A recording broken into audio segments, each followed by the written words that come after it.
All right, you stinky ball sacks. We're gonna watch Wick's debate panel. This is Hutch versus Pisco. I'm actually watching it on the on Hutch's channel because I didn't see on Wick's channel. I didn't see the upload for the actual debate. They had like an upload for the audience questions that came after the debate. I don't know. We probably won't find time to look at the audience questions. I don't really care that much. Well, we're going to listen to Hutch versus Pisco here. We're also joined by IRI and Soy Pill. We're going to chime in. This is liberals versus left-wing infighting, and whether or not, basically, whether the leftists need to... I'm going to try to represent both sides of the argument in a good faith manner. I'm going to try to stillman their arguments. The left argues that the liberals and the establishment Democrats they're not doing enough to win over their votes, and they are not entitled to their votes. And therefore, if liberals and Democrats want to have their votes, they need to shift on policy, become more progressive, become more left-wing in order to win those votes. The liberals will argue, which Hutch is the liberal side, Pisco's kind of representing the left-wing side. The liberals are going to argue that the left-wing voters care more about fighting the Democratic Party than they do about fighting right-wing Republicans, fascists, and that the left-wing voters, by portraying both sides as being more or less the same and equally bad, and the Democrats are so bad that they make it so that they become like a spoiler effect on the, liberal left-wing coalition party in the United States. That's basically the context. We're gonna go ahead and go ahead and start that, and then I'm gonna be playing some Helldivers. We're gonna try to grind here. I want to get to level 10 and unlock some of these cool fucking stratagems. I want to have a little drone following around and shoot people. The problem here at Pisco, quite frankly, is that a lot of Mamdani's most vocal supporters online and alternative media have intentionally made this a divisive issue when it didn't need to be. This standard never existed before. What would it take to be the standard, Hutch? What would Do it you take think to be AOC should have been forced to endorse Eric Adams in 2021? What do you mean by forced? What do you mean by forced? Yeah, I think You she want should have the endorsed. standard. Yeah, You want the yes, standard. Hang on. Come on, you don't like to No. I think that AOC should have endorsed Mayor Adams when he was running against the Republican. Yes, I do. What do you mean I don't? Well, you understand the consequences of this, right? Because if you're going to apply that standard in New York, you got to apply that standard in all 50 states. In California, for example, you're saying that California representatives should weigh in on mayoral contests in California. Largely coalesce, and yes, Wyoming on the LA should weigh in on Wyoming mayoral races. Why would it only apply to New York? So you're making a Mamdani exclusive rule. You're special pleading for Mamdani's case. You're saying it would have to be like listen to me. So this is the special pleading. I'm more upset about Jeffrey's statement regarding Adams. I don't know what these votes are. Eric Adams. Yeah, and here, I'm willing to join you, actually. After many weeks of debating this, now that Adams has actually dropped out of the race, now I think it is actually kind of valid to ask for an endorsement from Jeffries. No doubt. No one's asking Jeffries, if it were the case that Jeffries I don't get into fucking mayoral politics or whatever, or he took some kind of principle, I think it would be bullshit, but whatever. But when Mayor Adams, an indicted mayor who was taking bribes from the Turks and who did a corrupt deal with Donald Trump in exchange for greater ICE enforcement. Understand what, everyone, we're fighting ICE, right? In the metaphoric sense, in the political sense, and, condemn all violence. But, we're fighting ICE. ICE is, the enemy of the American people, in my opinion. And that is not okay. We're allowing, and we're saying that it's, he has a good, you don't even mention the fact that he cooked up this deal, the fact that he's a corrupt mayor. In your statement, you're like, oh yeah, he did a pretty good job. That is disgraceful. That is disqualifying in the era of Trump to not call out, and he was weak on him before too, because he didn't call on him to resign when it was clear he was corrupt, when it was clear he was cooking up a deal with Tom Homan, who was also taking bribes, $50,000 in bills before the 2024 election in exchange for the promise of contracts after the election related to the border wall, and bills in a fucking kava bag or whatever, in a food bag. So spare me on this shit. That is weakness of the highest crazy order, that and it shows so me that much Jeffries isn't corruption made like for this that moment. happens that we In just addition don't to all talk of his about cringeness, the dude is just cringe. Listen to him talk for like 10 minutes. To me, it's cringe all the way down. And Schumer is past his time. It's time for new leadership. At the Senate level, at the House level. That's my take on it. It's been my take for a while, and this recent Mayor Adams statement only further cements it. I'm going to be the last man standing defending Jeffries not endorsing Mamdani. I don't give a shit because he's got to control a caucus full of moderates. Control of the House goes through people I got like a caucus. Initiating FTL Camp, Jet whatever, the ballistical Perez. system. Like, he's got to walk a fine line here. I saw the statement too, and I was a little taken aback by it. But, you know, I don't think it matters. Again, I don't think Jump complete. I want to push back because I feel like there's Mission a political coordinates calculation locked. here. Because I think that if Cuomo Hellpod were Prime. to beat Mamdani, number one, I feel like that would really greatly exacerbate the divisions that we're currently seeing within the party. And number two, it would make the entire party, I think, look really bad. There's no good outcome here, Ira, in my opinion, because let's say that Hellpod launch Jeffries comes initiated. out and endorses Mamdani. Well, you were late. Why'd you take this long, right? What if he comes out and endorses? Cuomo is a tough one because, I mean, actually, I don't really even think it's tough. Cuomo, I think, has exposed himself to be like a corrupt individual that you can't trust. Because wasn't he trying to appeal to the like the MAGA base at some point when his thing didn't really work out with the Democratic Party? I feel like that was something that happened, right? Let me kill these dudes first. Okay, trivial might be a little bit too easy. Might be a little bit too trivial, if you will. I'm gonna have to switch to easy. But hold on a second. I thought Cuomo kind of flip-flopped to the right. Cuomo tried to appeal to market. Made deliberate private efforts to appeal to Republican market. Well, I mean, that's different than... Does Cuomo? I'll dive into this anyway. in a second. Hold on. We'll just let me get it all out. What if he endorses Cuomo loses? Now he looks like a fucking jerk and everyone memes on him. No one takes him seriously. What if he endorses Cuomo and Cuomo wins? Well, he's not gonna endorse Cuomo. He's not gonna do that. I mean, you say that, but what if he doesn't take? What if he doesn't weigh in at all and he doesn't endorse anybody? Now he looks fucking weak. There's no good option here, in my opinion. And I think he's fucked himself over by not endorsing the. If he endorsed Mamdani now, I don't think that would be like. I don't think people would look poorly on that. No, I think it's the least bad option. But like, it seems so politically calculated, and so when it was obvious from the start that this is the guy you should have backed after the primary, and that's my opinion on it. You know, Mamdani wants the endorsement, right? So like, and Jeffries technically has that leverage, but you can argue that Mamdani has the leverage now too, because they're like Hochul endorsed him already, and so it feels like he's got a little bit of wind at his back. But like, yeah, I don't know. I don't, yeah, go ahead. Hochul's New York State, you know what I mean? Like, this is New York State politics, so she's got to work with the mayor. Again, I look at Hakeem Jeffries as he's national. He's got to, you know, keep his caucus together. He can't represent one side more than the other. And control of the House goes through those moderate districts like MGP and Jared Golden. So I think best case scenario, he doesn't endorse him at all. He doesn't need his endorsement. Yeah, I mean, this is something I think a lot of progressives, leftists, whatever, don't understand. And I get frustrated with Jeffries and Schumer too, to be completely honest with you. But there is a degree of truth to the idea that the Democratic, the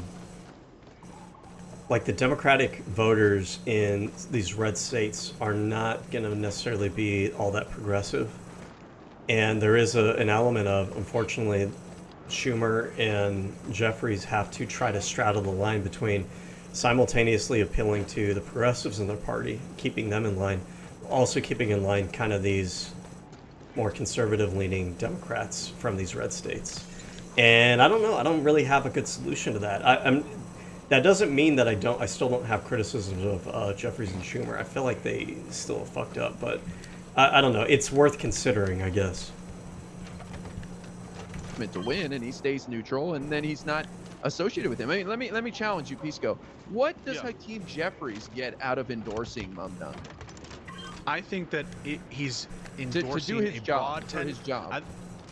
I mean, yeah, from a strategic standpoint, IRI might have a point here in that it probably doesn't matter to the voters in New York that Jeffrey supports Mamdani, but if Mamdani's trying to maintain this this air of being kind of like a more moderate, conservative, leaning Democrat, so he can appeal to those Democratic senators or not senators, House members in those redder states.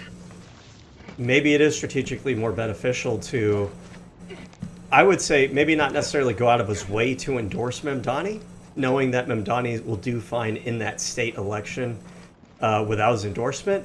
But also, I would say that he shouldn't go out of his way to, talk shit on Mamdani either.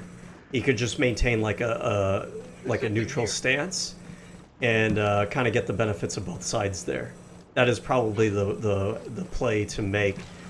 I do feel like, and I could be misremembering things here, I feel like I do recall, I can't even open this shit without another person. I do recall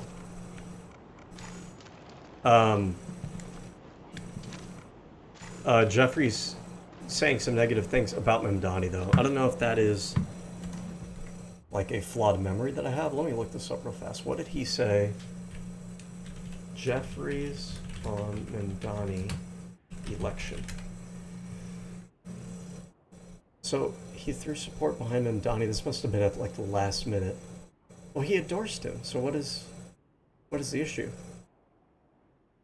Oh, yeah, that's right. I remember him saying this. He does not view Mamdani as Democrats' future. See, this is something that he should have just not said anything about. I understand that the impulse here is probably because he wants to assuage those more moderate conservative Democratic voters by being like, oh, you guys, we're not fully on board with all this, like, left-wing progressive stuff.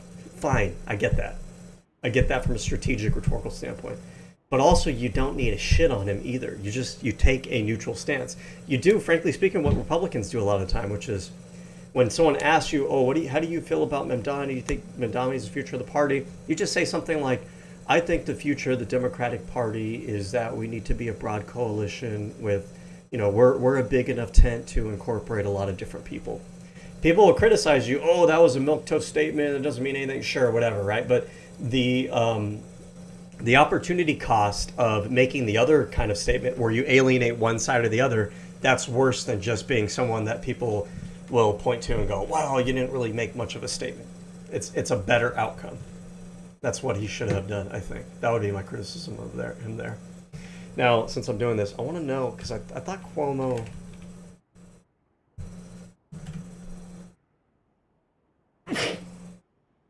Oh, this might be where I got it from. I think when Mamdani was running, Cuomo was out there trying to be like, aim to win over voters supporting GOP nominee Curtis Seawalk. Yeah, I think he went too far in the opposite direction of like, Mamdani is running, therefore now I'm going to tack to the right to like Republican politics. And I think that was unacceptable. I didn't get good vibes from Cuomo in general when he ran for office in, 2020? I think that he is possibly, ingratiating the members of the left who really are enamored by Mamdani. He's pushing party unity at a time when we need, emphatic leaders who are charismatic. So I think that it makes it. I think Mamdani's been pretty good on the flip side of not alienating some of those more conservative, right-wing leaning voters. There is a way as a left-wing or progressive candidate to not alienate those voters, even if you don't fully agree with them, right? And it would be to maybe say things like, we have some policy differences, but I'm going to try to be a mayor for all voters, including the conservative and moderates, and I'm willing to listen to them and hear their perspective. You say something like that. There is a way to appeal to those voters as a progressive or left-wing it gives him candidate. I think at least some bona fides with the left to some extent, at least. So yeah, I think that it could make his job easier. And what could it hurt? Like, all he's doing is endorsing the Democratic nominee as the leader of the Democrats in the House of Representatives. I would expect him to endorse Tom Suozzi. I would expect him to endorse Jared Golden. And so what's the problem with the Democratic leader endorsing the Democratic candidate? To me, it's a no-brainer. What's the harm? Usually, as far as I know, they're only endorsing his incumbents in the House.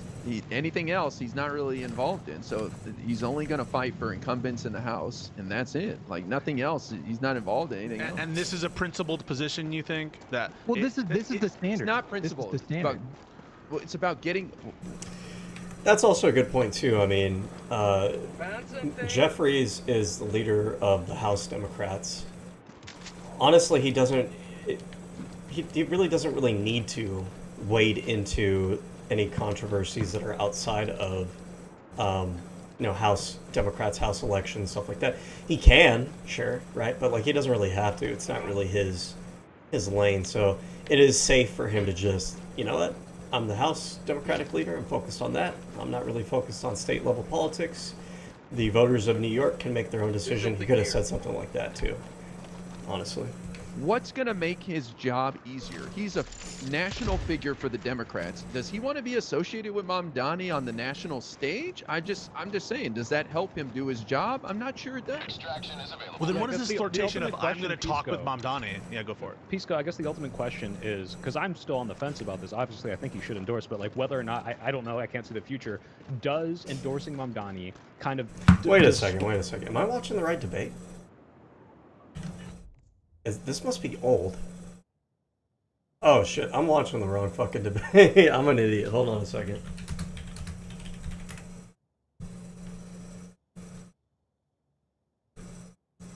This would have been in the past week, I believe. Hutch vs. Pisco. Ryle Kittenhouse. I don't want to watch somebody else's reaction. Let me see if they have a link to the original stream, though. It might be on Wix channel under the VODs. I hate how nobody else. I might be the only fucking person that actually links the other people's videos. I feel like that's good form. Because I don't want to rip off other people's videos, you know. I am trying to react to them and everything, but I'm trying to give credit. Should we court the far left? This might be the one. Oh, that was 6 months ago.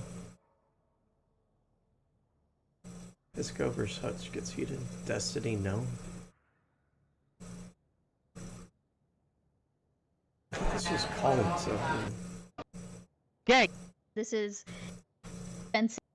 Started as a birdie. And he talked about, I think... Shut up!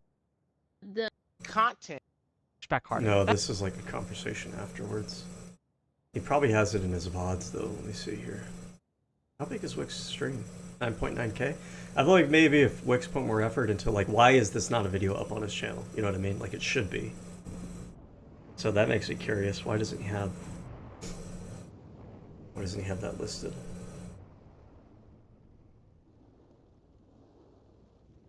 Insurrection Act.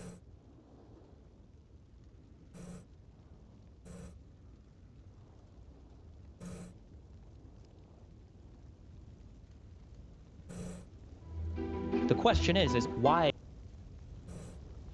This looks like it's old too. 2 months ago. Yeah, I mean, I imagine Wix does this stuff full time. I'm shocked that his channel doesn't have more stuff uploaded.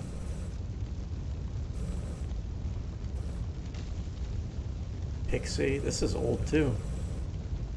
Well, fuck me. I don't even know if I can find this shit. Where the fuck do I find this at? Hold on. Maybe it's on Twitch or something. That might be the thing, honestly. It might be that Wick is more... He's more of a dedicated streamer on Twitch. That might be what it is.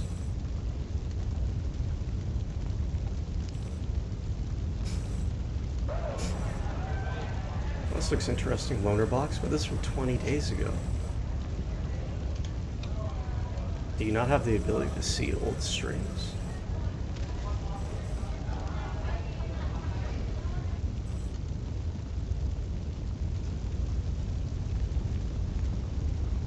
What the hell?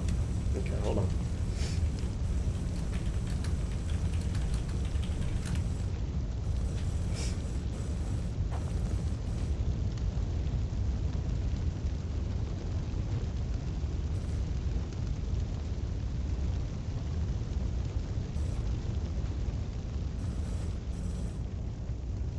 This debate was in the within the past week, I believe.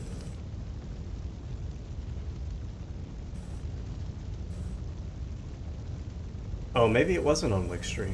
Maybe it was on this. In this example, podcast. I'm going to show you how to use Sigma Excel's Easy Pivot tool. This example is taken.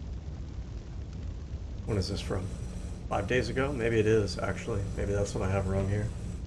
Lib and Learn Pisco versus Hutch.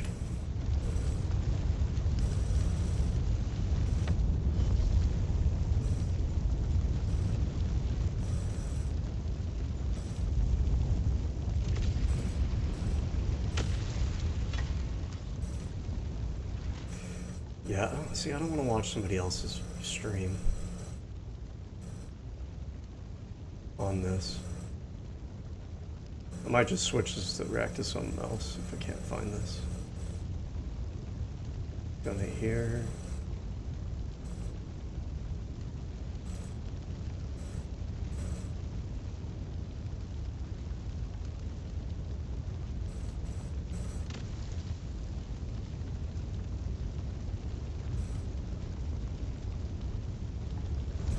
Where's the Live and Learn podcast? Live and Learn.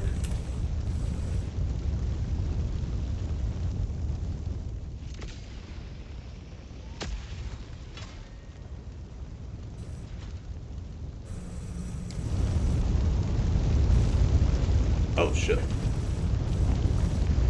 Or maybe I should just extract out of this this mission, and then I can kind of pull up the stream after that. How much time do I have? 24 minutes. More than enough time.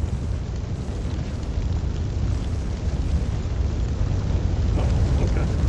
You may proceed to extraction when ready. Oh, this must be the stuff that I had earlier. Yeah, those are where my body's at.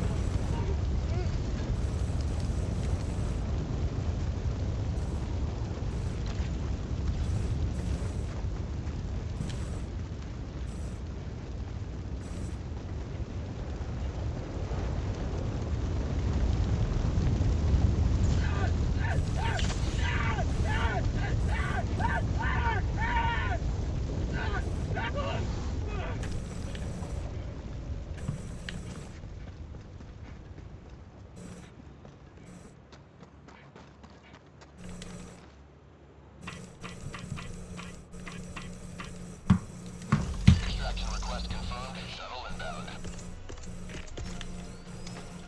Sending down Just chill sentry. out, honestly. The sentry will take care of everything on this difficulty. Okay. Oh, wait, is this it? Oh, this is Elon crash out. Oh, are they just they're just regularly featured on this, I guess.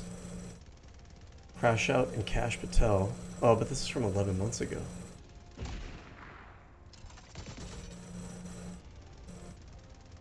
Ice shooting, federal, whatever in danger. Venezuelan invasion. Okay, maybe it's this one. That's So I have no idea like about all this stuff. I guess the Live and Learn podcast, it seems like this is just these guys, Soy Pill, Hutch, and IRI and Pisco. So it must be in here somewhere where they debate this shit. Josiah's spirit. Sock them intuitions, but Not we're not working on on it. I'm fixing it over time. You know, obviously, like separate a on medical innovation. Okay. Abolish ICE, right? And so that's the difference, in my opinion. Trump qualifier on that. Like I like it. Well, that's kinda it. Somewhat interested in politics is the ICE raids, is the ICE shootings, because those do go viral. Those are, you know, on Instagram Reels. That is the one thing that actually gets them motivated. Are these the conservative friends, or are these No, these are like the apolitical. like normies? No, got it. All that the Republicans are going to come out with ads in the midterms that say these child rapists are who the Democrats are protesting the arrest. The letter that they've sent to Tim Walz, and one of the demands is give us your voter registration data. Okay. Yeah. But to bounce off that, Pisco, the idea that like we literally can see in the footage that there are 180 lying the complete opposite of what reality is. Same with the Renee Good. They said she knocked a changes that we want to see be implemented. I understand where you guys are coming from on this, we'll but just, I think we'll the just public pop in right still here and wants see what happens. the underlying mission of ICE. Obviously, they're going about it in a crazy way right now that the public doesn't support, with stopping people, racial profiling, stuff like that. But I mean, aren't you guys concerned at all that the Republicans are going to come out with ads in the midterms that say these child rapists are who the Democrats are protesting the arrest of? Not if you do it right. Not if you do it right. Again, like if you pair it with... Yeah, so I think it's part of the issue here is the Republicans will always push rhetoric like this, regardless. Like, you should expect it. Part of the issue is that Democrats have just not had good rhetoric at all. There is a way to talk about this. They're always going to come with these accusations, and you got to have a response to it. There just has not really been a good response from Democrats on how to deal with these kind of talking points. And so one thing would be, my immediate response every single time they try to bring up some shit like this is just the Epstein files. Just keep bringing up the Epstein files. You guys want to talk about child rape and stuff like that? Why is your party literally protecting the largest child sex trafficking operation, in history? Like, what the fuck is that all about? Don't even try to come at me with these like accusations of like we're defending child predators and child rapists. Is like bullshit. That's you. But I perceive that Democrats are going to be really fucking lazy on the rhetoric, really like waiting to respond, just reactive and not proactive, and taking too long and not having the right rhetoric and stuff like that. They always seem to like shoot themselves in the foot when they have all the opportunity in the world to trot out really great rhetoric. So unfortunate. If you pair it with tangible asks, and yeah, I mean I think it's that simple. I mean, like, if there's a way to telegraph a policy, or telegraph support for a policy, or run on a policy in a way that makes it very clear that the Democratic Party is obviously not saying that the federal government should have no mechanism to enforce our immigration policy. Yeah, there is a way to do that. And the public, you say that you're worried about the public, but the public's, again, 55%. I mean, there's been a 30-point swing in favor of abolishing ICE. But I think they're pissed at the way ICE is going about. I think one of the ways to appropriately frame the conversation, I guess, or respond to those kind of you don't want ICE to go after child rapists and child predators, is you gotta do it. You gotta signal it this way. You have to have this tone when they do stuff like that. Wait a second. So when they say that, right, here's how you respond. Did I say that? Did I say I don't want immigration authority or the law enforcement to go after child rapists, child predators, something like? Did I say that? I didn't say that. So why are you saying that? What were we talking about? We were talking about whether or not ICE should have the ability to harass U.S. citizens, should have the ability to racially profile people. I didn't say anything about letting child rapists off the hook. Why are you talking like a baby? Why are you, why are you characterizing it that way? You gotta flip that, virtue signaling of, like, moral outrage. You gotta flip it around. Why are you lying about the conversation that we're having right now? Why are you mischaracterizing everything? Why are you treating the American public like they're fucking stupid? That is not what I said. You know that's not what I said. Why did you ask that, right? And you nail them on it. Oh, well, I'm just saying. No. Why did you say that for? You know that's not what I said. So why did you say that? Why are you being dishonest? Like, you need to like scold them like a child. It looks really good when you do that. And a lot of times, like, we kind of let Republicans get off on these like rhetorical mischaracterizations and everything. We just let them, and it would look really fucking strong and really good if Democrats got into the habit of actually scolding them like you're talking to a child, because they're behaving like children. I didn't say that. You know I didn't say that. Why don't we have an adult conversation? Why did you bring that up that way? Why are you pretending like you don't know what I'm talking about? No. Why are you pretending like you don't know what I'm talking about? Are you a baby? Are we having a baby conversation? Okay, then you need to grow the fuck up. Let's have a real conversation. Stop with this baby back bullshit, okay? Be an adult. That's not what we're talking about, right? If you carry that energy, you look strong to the American people. Unfortunately, Democrats, oftentimes the Republicans will like spin this rhetorical bullshit, and Democrats will be like, oh, well, that's not really what I'm saying, and that's not what I mean. No, stand strong on that shit. You know that's not actually what we're talking about. That's not what we're saying. Scold them and point out to the American people that they're being dishonest and they're acting like babies, because they are acting like babies. About things, not at ICE as a whole. Because ICE operated under Biden and nobody had any complaint. Yeah, but what's to stop us from doing the counter ads RI where we take... Here's on this point too. I mean, someone brought this up to me today. Oh, you suddenly have a problem with ICE and immigration enforcement. Democrats, Joe Biden and Barack Obama, they had a lot of, ICE deportations and immigration enforcement. Oh yeah, they did. But you know what? They weren't violating people's rights while they were doing it. They weren't harassing American citizens. They didn't have military in the street. They weren't violating people's due process. Why can't you guys just be normal? Like, what is wrong with you guys? Why are you not able to do the same thing without being, like, insane about it? That's how you flip it around. Yeah, we did do that, and there's nothing wrong with it because we did it the right way. What the fuck is wrong with you guys that you guys can't do the same thing without being fucking retarded about it? These, like, sickening stills of all these people pointing guns at these victims who are not, like, threatening them in any way and say, ICE is corrupt, we need a new institution to, like, fix our border, right? Like, that's all, I think that's going to play so much better than they want to protect pedophiles and rapists, like, just based on what Hutch is saying, polling. Like, we make better attack ads, I think it goes in our favor. And focus on Americans' rights. Like, this is a police. Emphasis too on the attack ad part of that. Offensive, not just defensive. When we allow ourselves to remain in the defensive position, we're always trying to dig ourselves out of rhetorical holes that we're being placed into. We don't need to do that. Put them on the defensive. Constantly keep them on the defensive. Stay on the attack. Stay on the opposition. We have not really been doing that. I mean, we're starting to sort of get better at that, but the bar is in hell, and I need us to rise way above that. These days, it's papers, please. They're wearing masks. Whatever immigration enforcement looks like, it can't look like this. And the institution that we have now has shown itself incapable of operating under the constraints of our constitutional system, and therefore it needs to go. And we need a new agency with a new mandate that puts respect for the constitutional rights, not just of people who are targeted by ICE, but of Americans who are... Flip this around on them too. Ask them, hey, are we able to have immigration enforcement without you guys violating the Constitution? Do you think that's not possible? Press them on it. Are you telling me that you guys can't do it without violating the Constitution? Oh, no, I mean, that's not what I'm saying. Okay, well then what the fuck is your problem then? Because we can do it without violating the Constitution. We did do it that way. So what is your guys' issue? Right? Don't try to put this on me like, why are you against what we're doing? Why are you against immigration enforcement?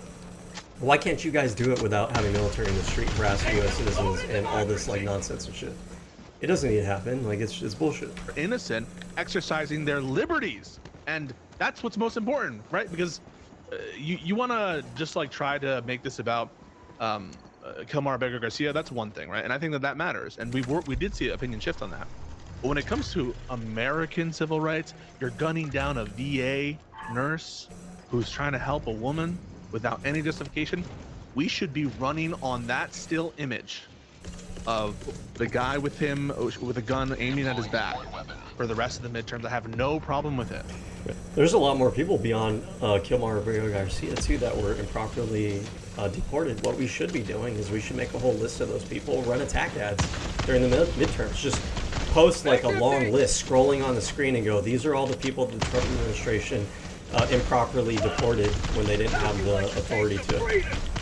They were violating the law to deport these people. Like, the American population, the general public, probably aren't aware of how many instances of violations of court orders and improper, immigration enforcement have actually been going on. Like, show them that.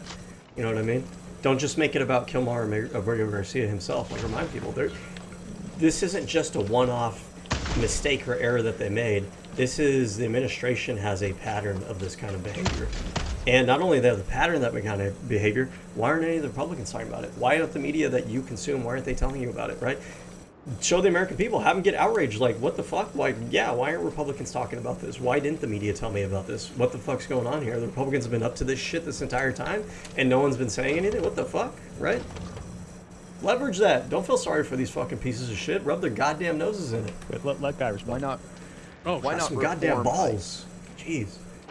Yeah, why not? I think that shows we actually want to do something. I'm just so worried that people are gonna be like, these fucking Democrats want child rapists who are in this country illegally to stay here. I just know how my fellow man works in this country. They're morons.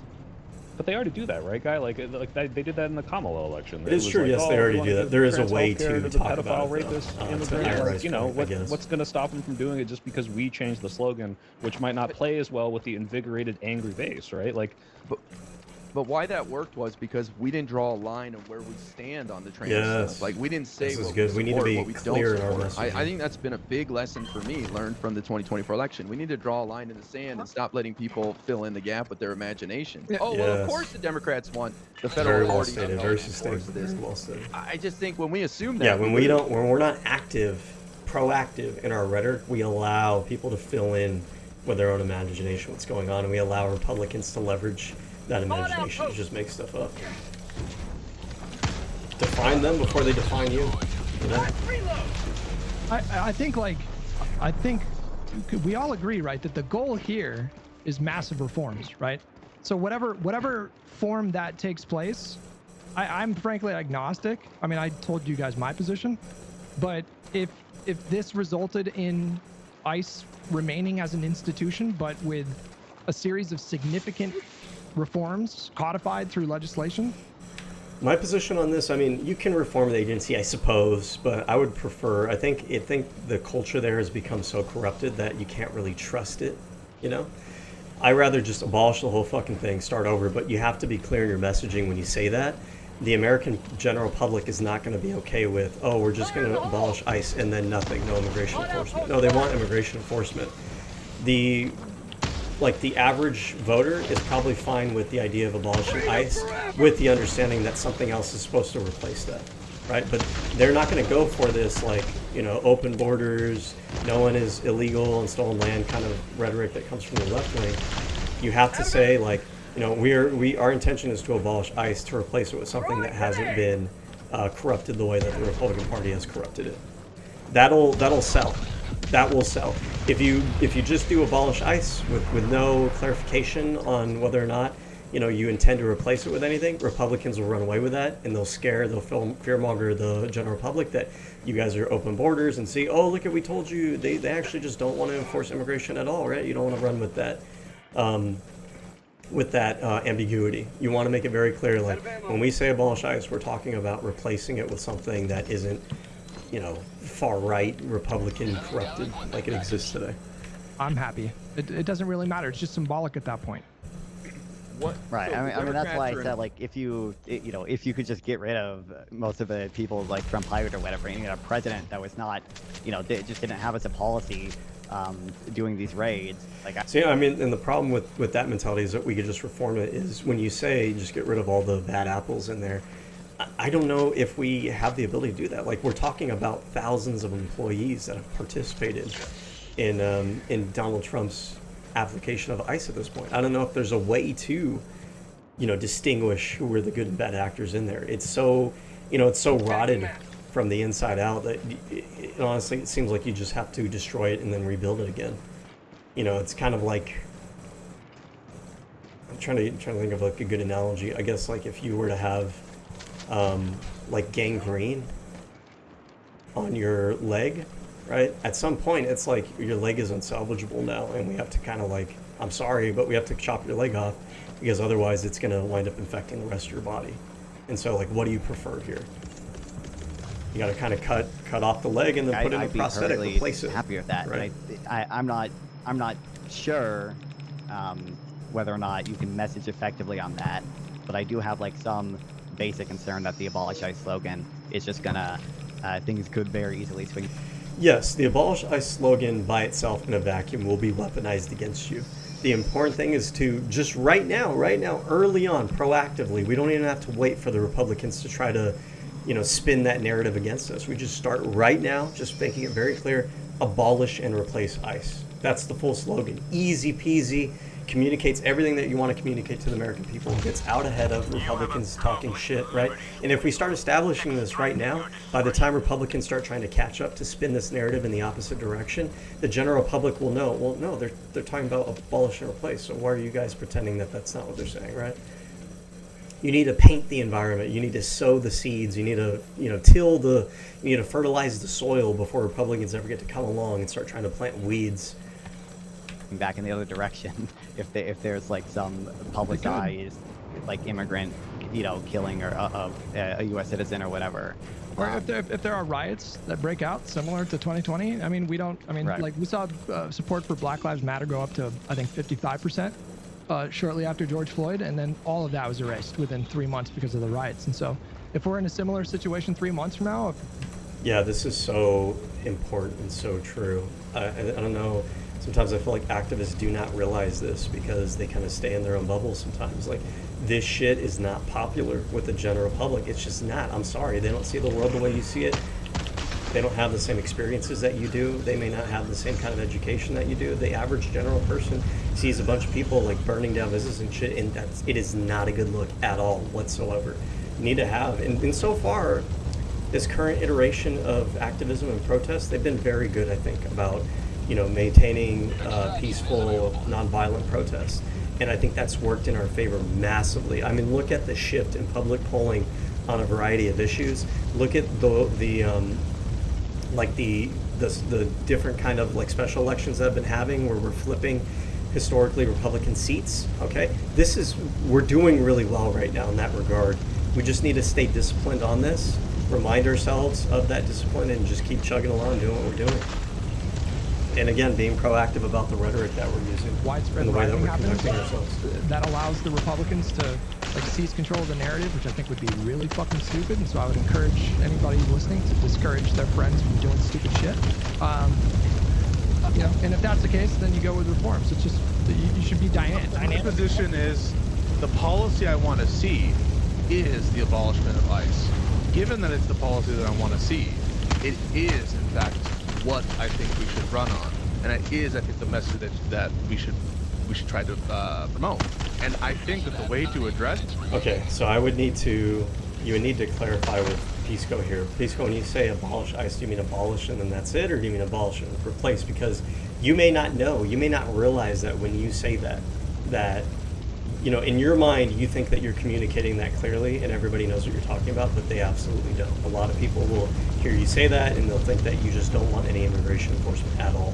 Not the least of which is because Republicans have sowed that mentality in the mind of the general public already that Democrats are like for open borders. So you need to preemptively get out ahead of that narrative.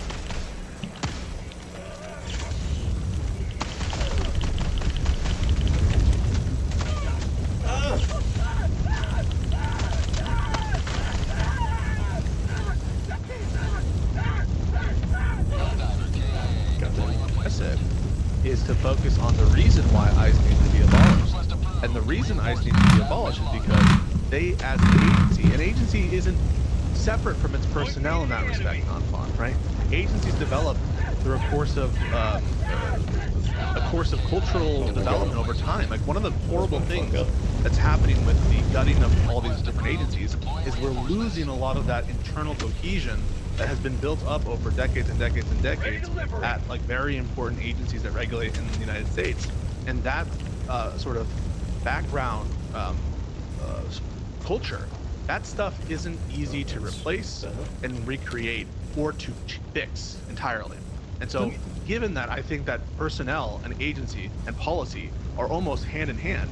I want to get rid of it, and that will help with some of these potential First Amendment challenges. Okay, but see, again, what is he not saying? He's not saying what happens after. And I feel like he's so lost in his own sauce. And I don't mean like he's dumb or delusional or anything. He's so caught up in that hyper focus on the abolish aspect of it and his focus on that he's not thinking about how the general public, the question the general public's going to have, what their questions are going to be, what their concerns and nervousness are going to be. Is if they try to say, "Oh, you're just coming after us because we're Trump supporters," no, we're just getting rid of the whole agency That's because not of what its the culture. concern is. It's not any particular person that will have the accomplishment. The concern of is what do you easy do firings afterwards, of because you can't just have everybody, no and they immigration can, enforcement. if they want That's- to, the public's not reapply going to go for the that. new agency with a new mandate. I think There it you makes go. sense from a Jeez, why policy did it take so perspective. long to get It there? avoids a lot of constitutional That needs to be your challenges first or other kind of impulse, is to make bureaucratic that challenges that you could clarification. have because it has the imprimatur of Congress, and then ultimately it is addressing the cultural rot at the center of ICE in a way that mere swaps of personnel will never accomplish. Okay, two things. The first thing, who the fuck is What is that name? Chudley Harrion. Who's that guy's got to go, bro. I can't. What's going on? They're I'm looking at YouTube. I don't see Chudsley. Why are you feeding the troll? They gotta go, bro. They're screaming. They're calling non-fauna fascists. They're calling IRI a fascist. They're calling me a fascist. They are spamming that shit. Somebody's got to. Guys, Is it in Twitch you chat know or why? YouTube? You know why it's not calling? Lighting up their chat for Christ's sake. Twitch chat or YouTube? Whatever. Okay, so then number two. I want to push back a little bit. What if, Pisco? Let me give you a hypothetical. What if we could accomplish everything that you're trying to accomplish in terms of completely overhauling how we systemically enforce immigration policy? What if we could do all of that with a rebrand instead of, or with a massive reform policy instead of a completely new institution? And what if that pulled 25 points higher than abolish ICE? Would you be Yeah, I would do it. persuaded? You would prefer Yes. the? Oh, okay, all right. It's reasonable. You're saying not if fun. I accomplished all my goals and I knew that it pulled way better, did you think I was gonna say no? No. Are you I'm going not to trying test it if I'm just like virtue signaling? No. I'm not. I swear to you, I'm not like trying to lead you into a gotcha. That was a genuine. I was genuinely curious because a lot of people that I spoke with in 2020, I had a conversation with somebody who, and I asked them this same hypothetical but applied to Black Lives Matter or on defund the police. I said, what if you can get everything you want? Everything. What if you can convince lawmakers to pass legislation at the state level, at the federal level, and you can redirect funds from police departments to social services and do all that stuff by using a different slogan, and in doing so you can guarantee that you get it? Would you do that? And the person said no. Oh, hell yeah. They Oh, said damn, I shouldn't thought I was have going to to take change it the out. slogan. It's not up to me to like explain this in normies. And that was the most You guys are insane fucking thing I stupid ever when heard you in say my that life. So I shit. just wanted to make sure you weren't in that camp. Insane. No, I appreciate everything. I think I don't see the Chud person. I just want to be clear. I don't see the Chud person in my YouTube chat. I just looked, and I didn't see him in the Twitch chat. If we see him anywhere, we'll get him. We're gonna get the bad guys, right? Yeah, I blocked him Good cops, on good cops. restream, but he still shows up. I can see this guy everywhere, and now he's on YouTube. Bro, this guy is fully deranged. This guy.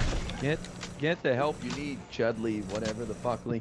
I think not. He's not on the fun is official on- Lib and Learn one. Don't worry, I'll get him. He's on the official Lib and Learn one. I'll get him. I'll get him. I'll get him. He's not in mine. He's in the official Lib and Learn. Just heads up. We'll get him. We'll get him. Fuck him. He's probably Josiah fan. That's where he came from. I think non-fawn is spitting here. We are one undocumented immigrant away from killing a white college girl from the public shifting to the other side on this. And then now we're sitting here rallying around abolish ICE. I think that could complicate things tremendously. Well, concerns there. You can if you take the same tack that we have been for the last decade, where we're not being clear about kind of those things I was talking about, what the actual position is, and responding to those alternative kind of criticisms where, oh, you don't want to, go after people who are rapists and murderers. No, just come out proactively and say, we want to abolish reform ICE. ICE should be going out. Just say it explicitly. ICE should be focused on going after these sex traffickers, these rapists, these murderers, and stuff like that. If you do that preemptively, what are Republicans going to say as a result? Oh, they're trying to shield these rapists and murderers. No, I explicitly said so. I keep saying so, right? And you might say like, oh, well, they're gonna run with that anyways. Doesn't matter what you say. Yeah, they will, but you make it harder for them if you've made it clear already to the general public, right? It's not just saying it one or two times. You need it to be like the prevailing narrative that people understand your side to be engaging in. And so that means like not only you saying it, but like, almost every politician is saying it and every media figure is saying very clearly these things. Then it's harder for them to characterize you as, whatever kind of extremist version they're trying to characterize you as. With a better slogan. But you got to be proactive. Because I think reform does not roll off the tongue nearly so well as abolish, even though it's fewer syllables. Here's what I think. I don't think we need a slogan on it. I don't think we need to run on ICE. I think we are in a powerful position right now with the government shutdown to demand some serious changes. To say. It communicates everything you're trying to. And by the way, I brought this up a couple weeks ago. We should shut down the government over demands for DHS, and it got a bit of a muted response. But I understand there's more now with this Alex guy, tragically. But we're on the verge of possibly getting body cams. We're on the verge of demasking these guys. We're on the verge of forcing them to not racially profile. So what if we get all those things in this shutdown fight? Do you guys still think abolish ICE is worth going with at that point? No, I don't. Like, if we actually get those meaningful reforms, trying to kill as many as I I can with think it this makes more Arthur sense to just there's get those reforms, right? Yeah, I agree. If we can get the reforms, there's a goal on like the daily, like you say. Like, I think it's not as big of a risk, but if it is, what about prosecute? I like that better. Oh, but that's I saw the tweet and I didn't laugh and I disavow, but it said grape ice, and that is something I wouldn't support. Oh wow, very brave, Pisco. You don't support that as a political I don't support it. I'm letting you know. I just say ICE accountability. Boom. There you go. Simple, elegant. That's great. Abolition reform. Why are people so bad at this show? Let me challenge you with that. If we do get some reforms, I'm not saying we're going to get $75 billion back like Bernie wants. I'm not saying we're going to get them demasked, but if we get them to really change and have to go about their business differently, do you still think abolish ICE will be a winning slogan? If we are able to get reforms in a different context, I'm not sure. I'm not sure the answer to that. I'm sorry. Well, with the reforms we're asking for now in the shutdown fight, I'm sure you've been seeing some of the stuff. Post-reform, will abolish ICE play as well? Probably not. Yeah. Okay. Because I think we're about to see that. I really do. Because you're seeing people on the right, including lawmakers, start to say, yo, this isn't right. We need to pump the brakes. You know, what are we doing? And Trump firing that guy is a pretty big deal. Yeah, but the thing is, this is the problem, right? The problem is almost entailed by the mission. The mission of mass deportation was always going to entail rights deprivations like we're seeing. Yes, on the Republican leadership lawmaker side, yes, but the general public doesn't know that because the general public genuinely thinks there's a fuck ton of these people who are in here illegally who are causing all kinds of problems and crime and everything because they've been told that over and over again, and they're not aware of like the actual statistics or anything. They don't really know, right? And this has been like the Republicans' like #1 slogan talking point for like the past 10 years. So like Republicans have just been driving home this idea for 10 fucking years. Yeah, the average voter is going to think that that's going to be the case. Activity!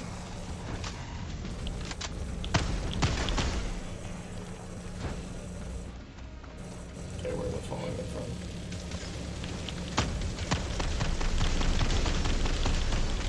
Out of ammo! Oh my god.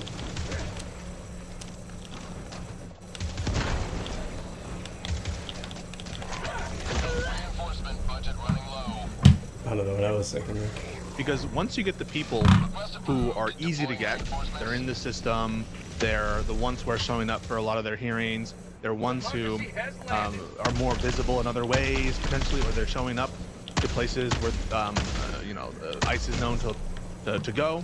Once you get those people, there's still millions of other potentially removable immigrants in the country. And in order to find them and to reach the numbers that they're all pushing for, they're going to need to do things like searches. That's why they're expanding. They're trying to expand searches to not even require a warrant when it comes to trespassing on the home. That's why they're just going up to people and asking, hey, are you a citizen? Just based on their accent or because they're brown, these Kavanaugh stops and stuff. And so I don't really believe that this administration will ever be able to sufficiently reform ICE in this context while still trying to do their policy agenda, which they haven't backed down 1 second, of quote unquote mass deportation. And so I don't really see it that like it's a good optics win for the Bovina stuff, but this is like throwing meat out. They don't give a shit about Bovino. They just want a sacrificial lamb. That's not going to fundamentally change how shit is happening. It's just a way to try to get the jimmies unrustled. I mean, I can agree with that, but if you're just saying, and I agree with that, to be clear, that like issue is the mass deportations. That's always just going to entail whatever rights deprivations. I mean, that's just an issue of the policy. The president would find a way, if they want to do mass deportations, to do the same thing that ICE is doing with whatever tools you give them access to. Like, well, so the administration is going to keep doing whatever ICE is doing with whatever tools they have? I mean, if you have an agency or the DHS, have the same, have similar authority, which, I think you said, you still want an agency to have the authority to do like internal deportations and stuff. Why would the president, if they support mass deportations, not just have the same authority to? Oh no, because I'm not just worried about the agency's culture when we have a Republican president or when we have a lawless president. I'm worried about the culture in the context of a Democratic president. They're not going to be loyal to the mission that whatever Democratic president wants. They're not going to do that, right? So like, it's not an issue that just persists during Trump's tenure. And so you ask, well, wouldn't it be conceivable that if like a Trump-like figure wins again, that the reforms wouldn't be sufficient to guard against these abuses? Yeah, the problem there is Trump, but the problem also persists with respect to ICE beyond Trump, and now would extend into future presidencies. And so that's why I think the reform is needed, even notwithstanding the fact that you can imagine a president either ignoring whatever new mandate you put there or just giving new personnel such that it doesn't matter. I still think the reform is necessary. And can I just add to that, Pisco, because I agree, like, what I hear when I hear reform and we just need to fix it, I hear means testing. And when I see means testing in, like, welfare or any of these other things, you're not going to get everyone. And when you see... This is a dumb, stupid perspective to say. The issue isn't means testing. I understand where he gets this talking point from, because I say the same thing. Means testing, past a certain point, you're wasting resources to try to find fraud and abuse. You're wasting more than you're actually saving, right? But we do want to do means testing. It's just we don't want to become insane about it, that we waste so much resources trying to find every little nook and cranny, every little small, someone stole a staple out of a stapler. It's ridiculous, right? But you want to have some means testing. You want to do the means testing up to a certain threshold. So to just be against means testing in general is not... It's not convincing to the general public. It makes you sound like you're insane, like you're crazy. It reinforces the talking point that Republicans try to sell, that Democrats don't care about waste, fraud, and abuse in the system. You don't want to do that. You just want to say, hey, we should have means testing. It's good to have means testing, but past a certain point, like, you guys are just starting to be like paranoid and crazy, and it's never enough for you. Basically, that's the real position you want to stake out on that. How terrible this has been used as the enforcement arm. Like, I mean, like, literally, what was Bovino saying before he got let go recently, saying, hey, if you call us Gestapo, there will be consequences. Like, essentially saying and representing themselves as a Gestapo. And it's like, how do you reform this? How do you means test this? Like, yeah, we got all the bad ones, all the, like, people that signed up because they hate brown people and are going to abuse the system. Like, we got every single one of them. How about we get rid of it and build it from the ground up, because I want to make sure these fucks never are employed again. That's where I'm at. So unless you could sufficiently show me that we're going to prosecute every single piece of shit that's in the administration right now, and then get our people, like, good people like IRA saying, who's just trying to go after, like, the violent criminals, I don't think there's any other way to do that. Well, sure. I'm just weighing. I think you would agree, like, even in like the case you just, like, if we don't fully prosecute everyone, like, the threat of ICE would be reduced if we did get, whatever reforms. You would agree with that, right? Like, yeah, sorry, I was distracted. I'm trying to do the moderation stuff. Well, I'm talking to Soytel too. You would agree, like, I'm just weighing, like, sort of what is the, like, probability of the abolish ICE messaging, like, backfiring versus, like, what is the difference between these guys live in a bubble, ICE, I swear. Like, what do you... ICE? To even have to ask that question, it seems like you don't have an understanding of how to justify. Yeah, I think the world I see that your guys' concerns are played out is, like you said, if we get another Lake and Riley incident, and, like, a week before the election, it's like, you want to abolish bound to happen, the organization that would have saved her? Like, yeah, that could happen, but I mean, again, yeah, it depends, I guess, when the election happens. Because if the election was next week, I'd say, fuck it, abolish ICE. This is like, and this is a non-problem. So much time and energy wasted on this. So it's super fucking simple. You just say abolish and reform. That communicates everything you want to communicate. To abolish and then reform something implies that there's something there to be reformed after.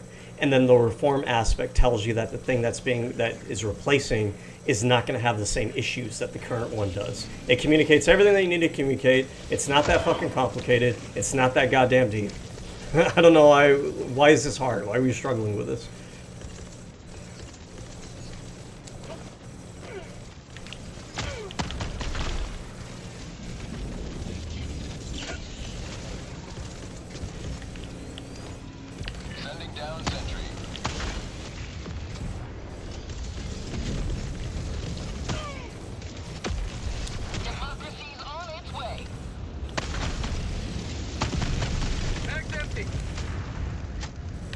ahead and activate this. Boom! Target down!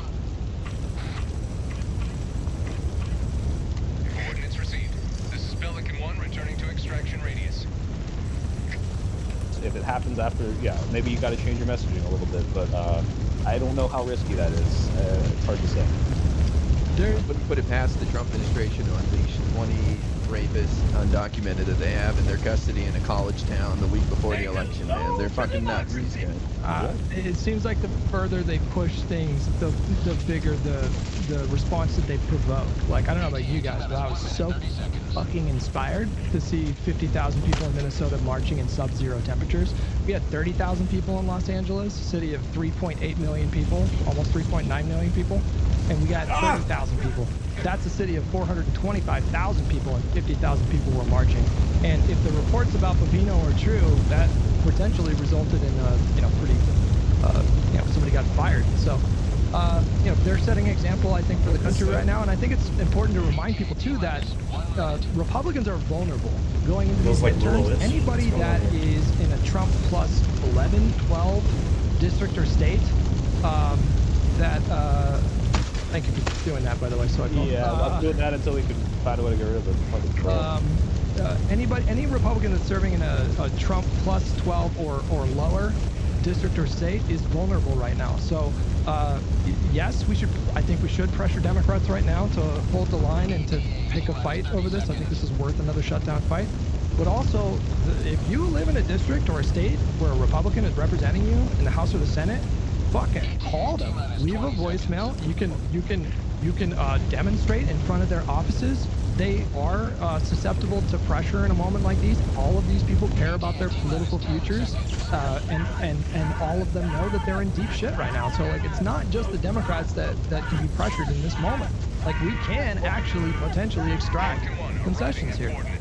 Hold on, Hutch. I gotta give you some grief. Are you willing to go 6 months, a year, shutdown on this? No, we already talked about this. We already talked about this. We can retread that same ground. But that's happening. No, it's so funny. We had there was someone who was a big Hutch supporter in my community, and I love my Hutch supporters, and I love my Hutch supporters. And he was like, he was like from Germany, so he's like, I actually agree with Hutch a lot about what's happening. And he's like, we shouldn't That is not a good German any kind of shutdown based on ICE. That was kind of his position. I don't know if that's your position. Another sweeping. But the minute Chuck Schumer, I know, yeah, okay, that was just his position. The minute Chuck Schumer came out and said, we're not going to support this, he changed his mind in the Discord. And I'm just like, are you guys just motherfucking following whatever Chuck says to do, bro? And I'm like, why? Wait. Didn't Chuck come out in favor of a shutdown? Yes. He did. No. I'm just saying. I'm saying that there's a contingent of people. I don't know why. I'm not saying that you're necessarily that. I'm not lumping you in that sense. But I'm warning you that they exist. Who I think take this kind of like Schumer maximalist position, which is what like Schumer is this master chess player, and what he decides is clearly what's in the best interest of the American people. And that's what I don't understand sometimes, is how much deference is paid to Schumer among some Democrats. Do you agree Schumer's doing well right now in this moment? I think it's the right statement to make. Yes. Oh, my goodness! I thought the same. I call balls and strikes. I'm fair and balanced. Always have been. Wait, guys, really quick update from Josiah. It looks like maybe Bovino's not gone. Have we backtrack on this? This is a classic Trump flip-flop. That looks like some random administration person versus reporting from what was the outlet? This is Trisha McLaughlin. This is Trisha McLaughlin. She's the fucking spokesperson. DHS. She's like yes. Yeah, I don't know. I would trust reporting over her to be. This has happened before. I mean, we've had administration officials come out and deny public reporting on something and then ended up being true. So okay. Well, it's also she's playing games there. She's like, he's not relieved of his duties. Nobody's claiming he's relieved of his duties. He might have lost this part of it, but that's it. It's like he's being sidelined with an idea to like eventually retire soon or something. Yeah, it's like sending a party member to fucking Siberia and Soviet Russia. Right. There's still. It's remember in Game of Thrones where Tyrion sends Janis Slynt to the wall. And, you know, not exactly like that, but, you know, you can start to think it's a parodies. Listen, it's all word game. It's all whatever. It's meaningless no matter what. Who cares if Bovino is at the head or not? The problem is Trump. The problem is Trump and Gnome and the principles there. That's what, like, in the policy. Well, so no one should, like, disagrees. yeah, I don't know. I agree with that. I'm saying it's a good optics thing for us to be like, wow, you guys are losers. Even I'm doing this, like, the L against these, like, loser MAGA people who are like, oh my God, not Bovino. But I think it shouldn't end there. Don't Is what rest on you're your saying. laurels. Yeah, don't rest on your laurels. It's just the beginning. It's just the beginning, Yeah. but I think it's a good sign of what's to come. Also, Trump was praising Tim Walz today. That's a totally different tune. He talked to him on the phone and said we're on the same wavelength now. That's a huge difference. What did Tim Walz possibly say? Like, what trophy did he give him? What, like, praise did he have said to make Trump completely flop on? Don't forget, he ran as the VP in opposition to him, talking about, you know, oh, tampon Tim, he's awful. Like, the Mamdani almost made sense because, like, Trump didn't have the precedent to, like, hate him before. But Waltz, I can't believe he's saying even, like, a modicum of a nice thing to him. Like, I need to know what was said in that call. I wouldn't be surprised if he called Mamdani and asked for advice. I'm not even kidding. Yeah, I'm sure he just flattered him a little bit. No, Waltz. Trump's a pussy, dude. Walz. You get him on the phone, Yeah. he seems to back down. Just like in Europe This isn't last the week first with time, yeah. Greenland.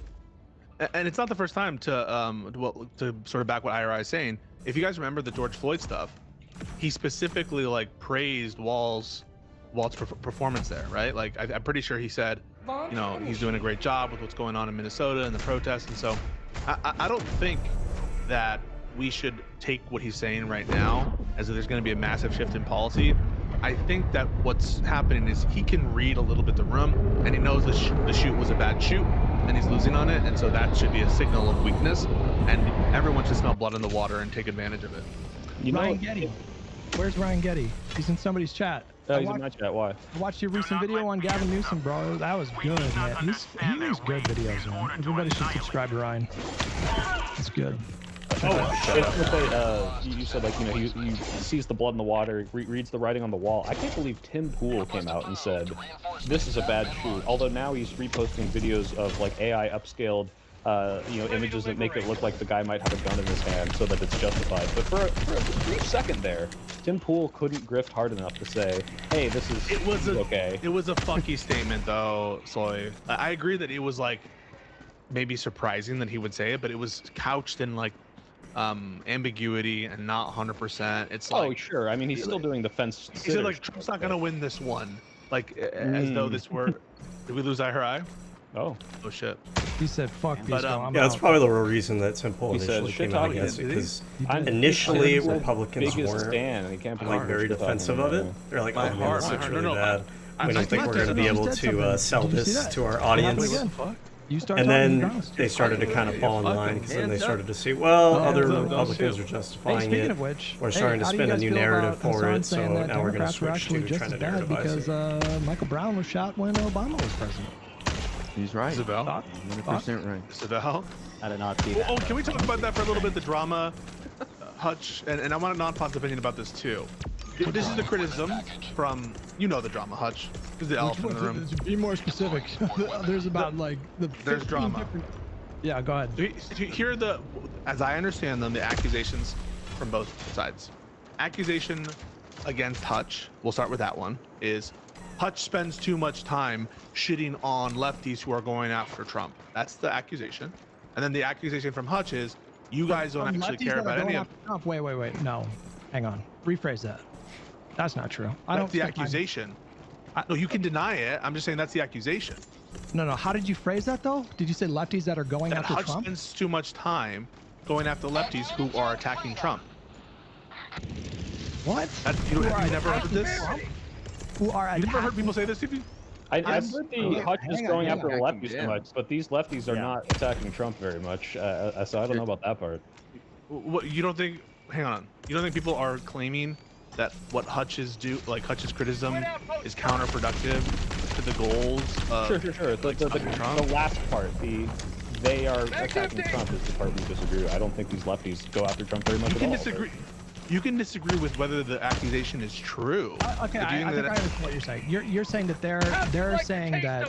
Why are you attacking Hassan? He's spending all this time going after Trump. Why are you attacking? Yeah. Are you denying that you're accused of that? I understand the way that you phrased it in that way. I would take issue with the premise because if this was just a lefty going after Trump, what fucking issue do I have with that? The only time I go after lefties is when I feel like they're helping Republicans and Trump. Yeah, you can like fight the accusation, but the accusation is being made. That's all I'm saying, right? That's all. You deny that people are. I just find it disingenuous framing. That's all. Like you're attacking lefties that are going after Trump. I'm not attacking. Do you think that people are accusing you of that? I'm not saying that it's true. I'm just saying, do you think people accuse you of that? I mean, it's. I think in general the accusations are generally Hutch punches left more than he punches right. That is in general. It has little to do with. But the obvious implication of that is it's counterproductive towards the threat of like Trump and fascism. Like that's their point. What do you say? Sure, like that. That's the fucking accusation. You can just say it's not true.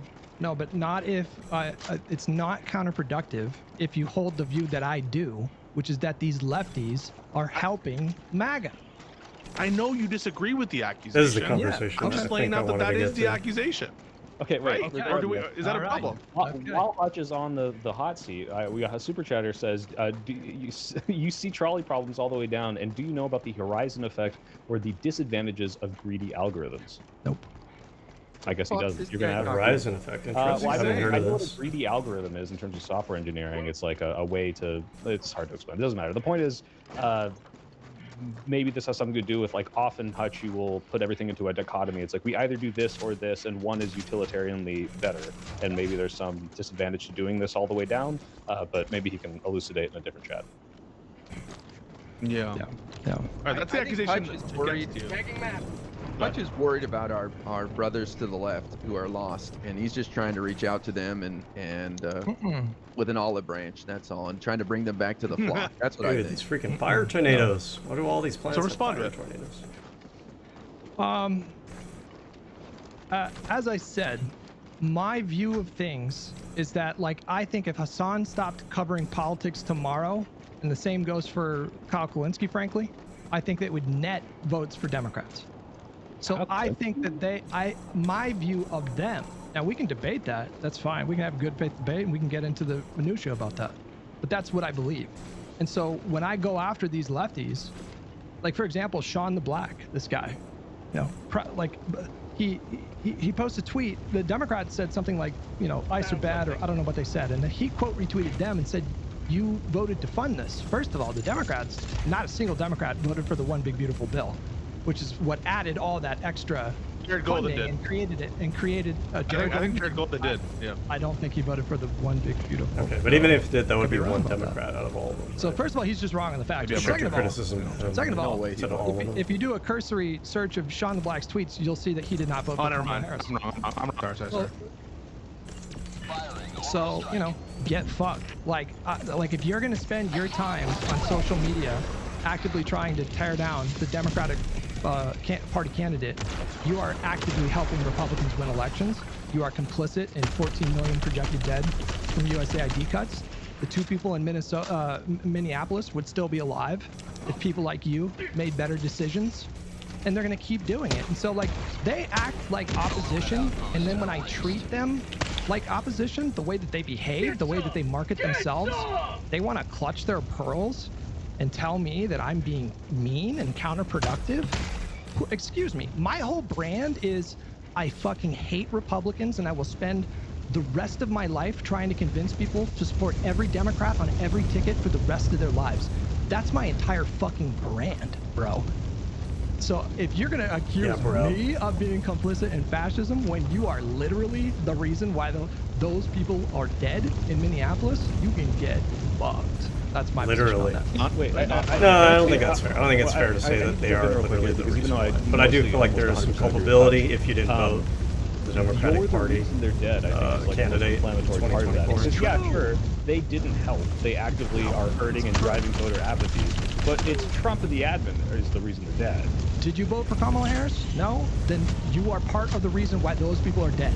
You can assign a hierarchy of blame, right? Like, are we going to blame leftists if Trump does a fascism? Like, no, it's Trump, right? Like, Republicans aren't just a force of nature. There are people actively making decisions that we should call out. And to say that... It's too attenuated is the point that's being made. Are voters not responsible for the outcomes of elections? Sure, of course. Okay, then they are partly. Then stop holding these people's hands. They are part of the reason why those 2 people are dead. Who's holding their hands? Who's holding their hands? This is when people frame it like, I don't know, I know you guys aren't doing it, but I like the pushback I get a lot is like, well, what choice did they have given Kamala's position on Gaza? It's like, what do you mean, what choice did they have? They decided to not vote for Kamala Harris. They knew what Donald Trump was telegraphing 1,000 miles away. They evaluated the risk, and at best, they were indifferent to Trump winning and the consequences thereafter. I want to hear non-Fon's response, and I want to say something to you, Hutch. Yeah, I mean, I think Hutch is valid for going after lefties just because lefties have bad policy. Okay, that's my opinion. But I mean, I think like, I will say it's not clear to me whether or not Hassan would net Democratic votes if he quit streaming. That's not clear to me. But like, I do. Like, I think we should vote based on who has the highest expected value, essentially. And insofar as Hutch is advocating for that and condemning people who don't do that, I think that's, voting based on expected value is what the trolley problem thing was insinuating earlier. I support Hutch's movement in doing that.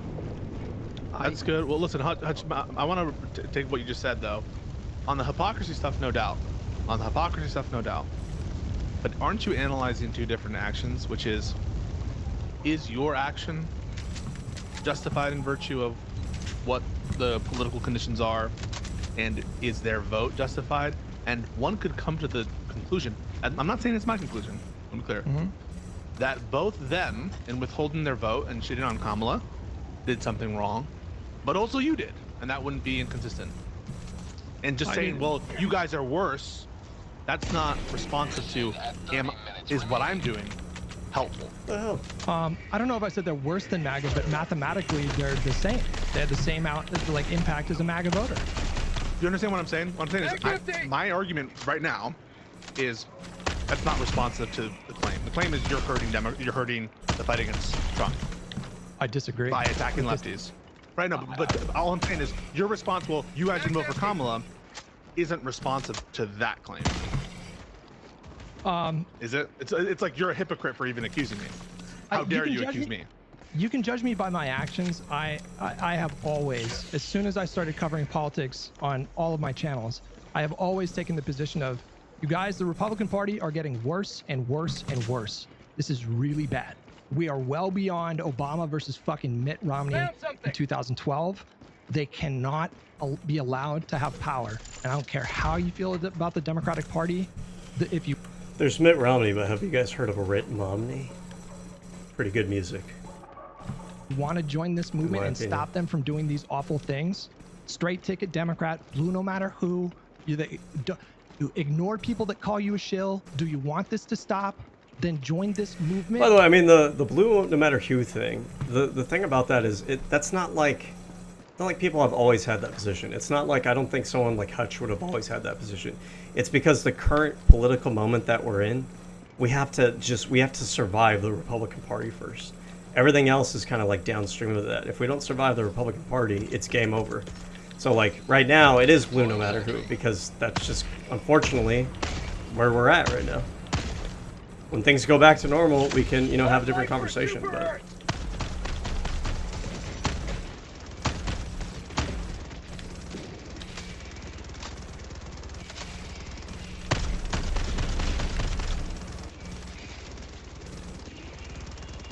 Or be someone that helps Republicans win elections. Those are this is a binary choice. That but the question is shitting on Kyle Kalinske so the question is shitting on Kyle Kalinske helping Republicans win elections? Pisco, what do you think of the fact that Kyle Kalinske said on his YouTube channel last week that Gavin Newsom vetoed a single-payer healthcare bill in California? That I don't know if that's true. Okay, if it happened, I condemn that. He said that. And do you know why I think that's bad? What is, before Israel-Palestine, what is the #1 issue that Kyle Kalinske and his group of people focused on? Medicare corruption, yes, Trump. Yeah. Medicare for all, right? So what is he telling you? It goes beyond just it being a false claim. He is telling his audience that Gavin Newsom committed a mortal sin, according to their priorities in politics for the last 10 years. Kyle Now, would tell people to go out and vote for Gavin if he was in the general. I don't think are delusional. He wouldn't? You are delusional if you think.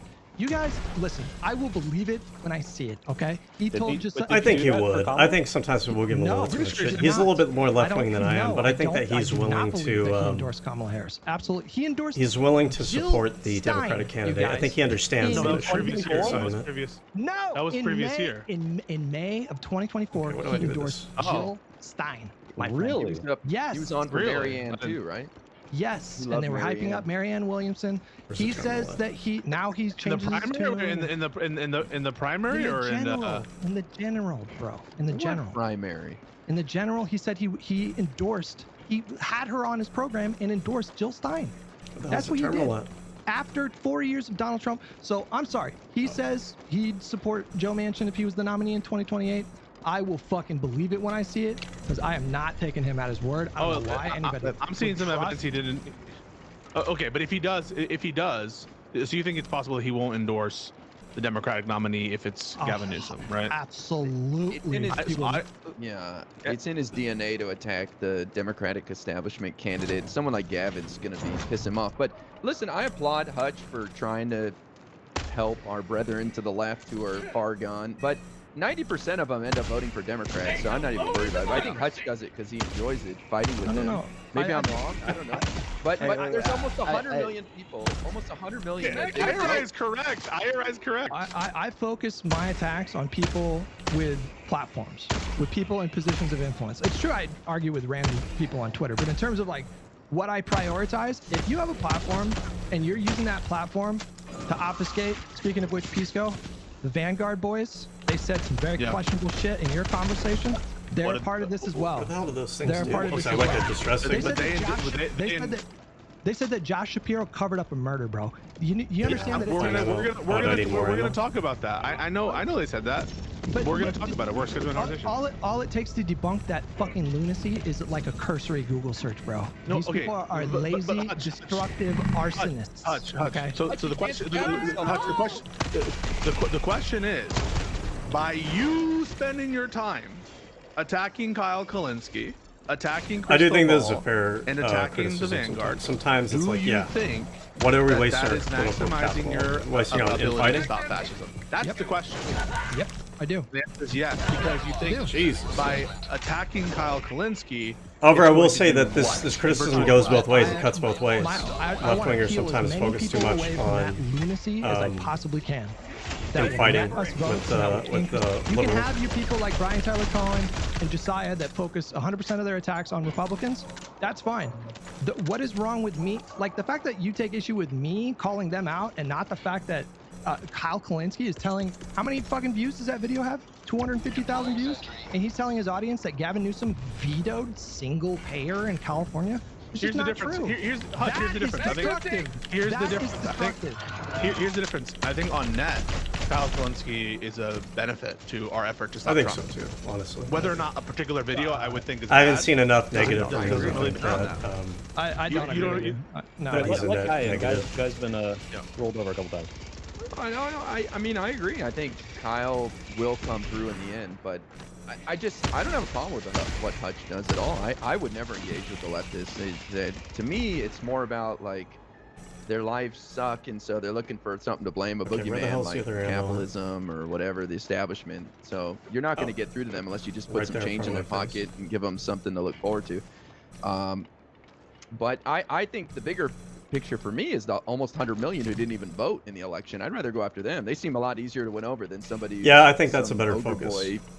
Weirdo who's got their heels. It's a better use and, of our time just and wants political to capital suck on Hassan's than all knob, this you know what I mean? All right, to Hutch's point there, I agree. We need to capitalize on it, but I think what these lefties do is promote voter apathy by saying both parties are the same. Like some of them do. I don't think that applies to Kyle. And people are getting shot by ICE, but like Ferguson, like but Kyle doesn't do that. Yeah, I don't think Kyle does that. I'm not talking about Kyle right now. I'm putting this on video, but it's like the idea that somehow you can compare the executive branch putting a department into a place that's causing this chaos and incompetence with state police is insane. It's just not at all these same things, and there's like all these like Hutch said, these cursory Google searches of just how these things work immediately dispel them. And if you're able to lie with basically impunity, like if people like Hutch didn't call it out, then you do just drive this insane, like, nothing's ever going to change. We just need to wait for the revolution. We got to firebomb the Walmart, and it never comes. And then fascists take power. Like, it is important.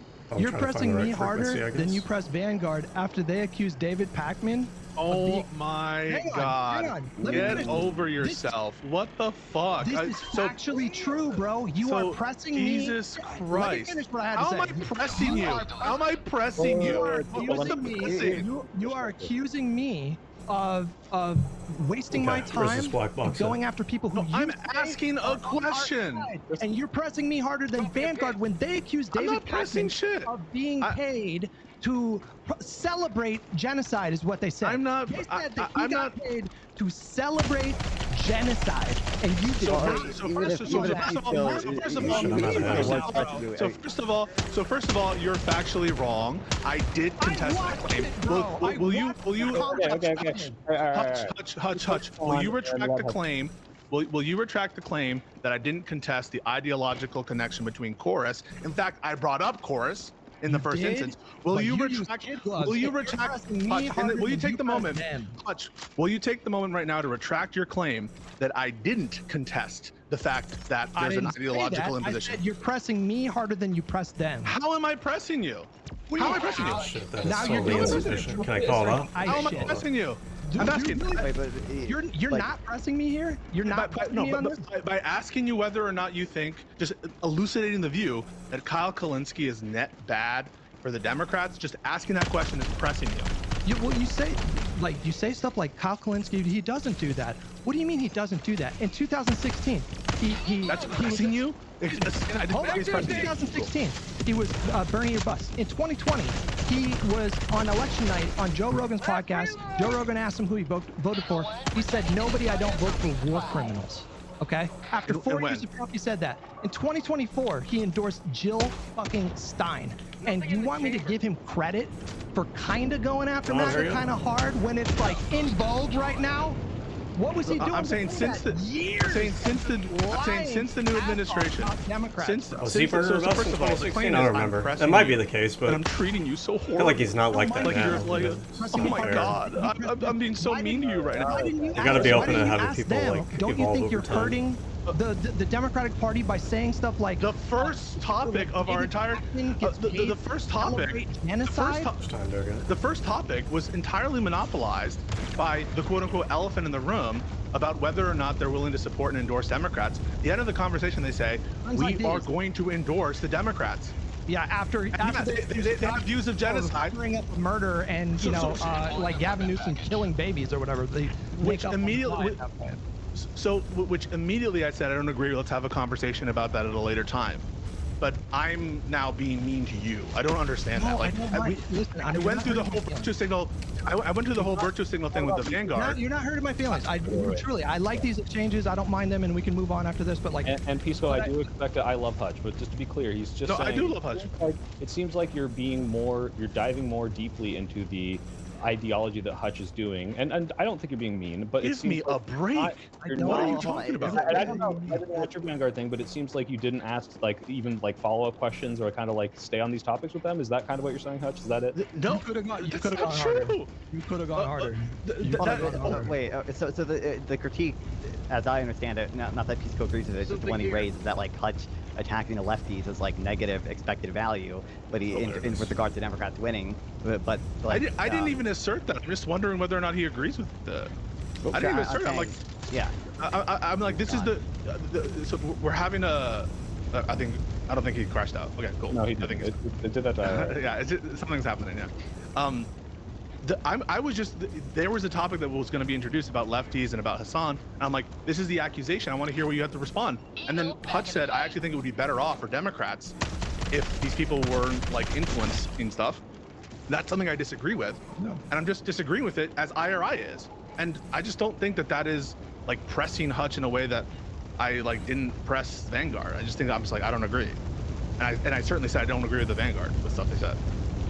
Listen, I'll be fair, and I'll say, because I told my chat, I was like, listen, you're not always going to take the same tone. Sometimes if you're having some conversations on some platforms, makes sense to take a different tone. And so like, I really was balancing that. Like, I understand that that's probably what you were doing in that spot.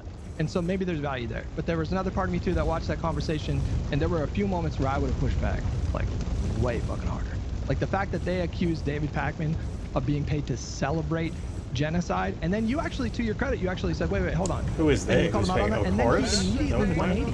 That fucking Gavin course idiot pays Pakman, did it? immediately 180 and said, I think it's the other way around, right? Yeah, Isn't David Pakman the one that's kind of helping I them think, out? yeah, I think that was a weak claim. I'm just asking you, like, who do you think is doing more damage to Democratic Party prospects? Me for focusing on lefties that I think are way out of their, like, completely untethered from reality, and their quote unquote like criticisms of Democrats. It's not a criticism to say that Josh Shapiro covered up a murder. I don't think you're doing much damage at all, Hutch. That is smearing a Democratic Party. I don't think you're doing. If you're asking my opinion, Hutch, I don't think you're doing much damage at all. I think if any, the only criticism that maybe could be levied at you is like an opportunity cost of like what is a better use of your time. But I don't think you're doing any damage. It's just, I think.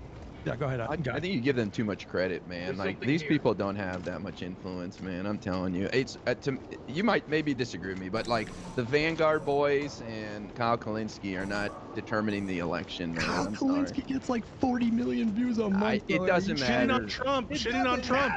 Excuse me. Put in a spotlight on Trump's like horrible shit. And this is one of the reasons why like I just told you that Kyle Kalinske told his audience last week that Gavin Newsom vetoed single payer in California.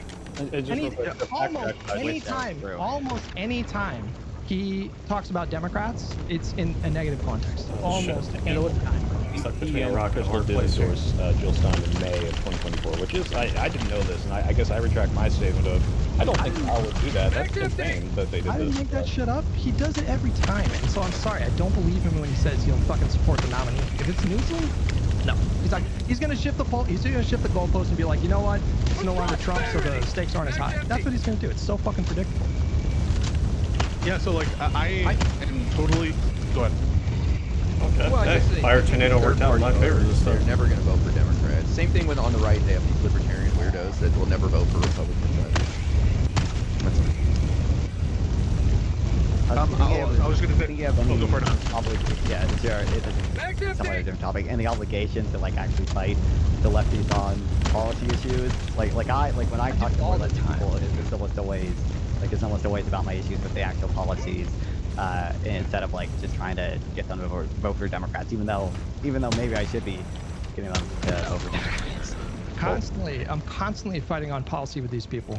Is there a non-fighting way like that we could also like spend our time? Like this person brings up an interesting question. Like if we look at the things that we probably agree with, like you liked Mamdani, you endorsed Mamdani, and it's like, is there some of this stuff where we're not capitulating to their, I'm holding my vote out for a concession, but we're like, hey, is there some portion that we can bleed off of the Kyle Kalinskes or the Hassan voters where we say, oh, you know what, that's a good idea. Let's get some like Medicare reforms, or let's do the XYZ, and we don't have to constantly be infighting, but we can still bleed off the ones who are like, otherwise we'd just be like, I'm not voting, they're not doing anything.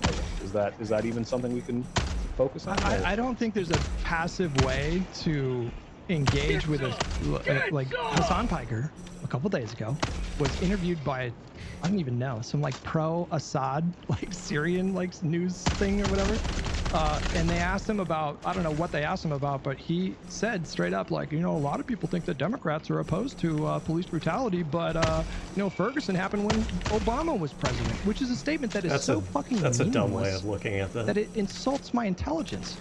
It happened when Obama was president. What the fuck does that have to do with Barack Obama? That was an issue of the local police department. And do you know what the Obama administration did?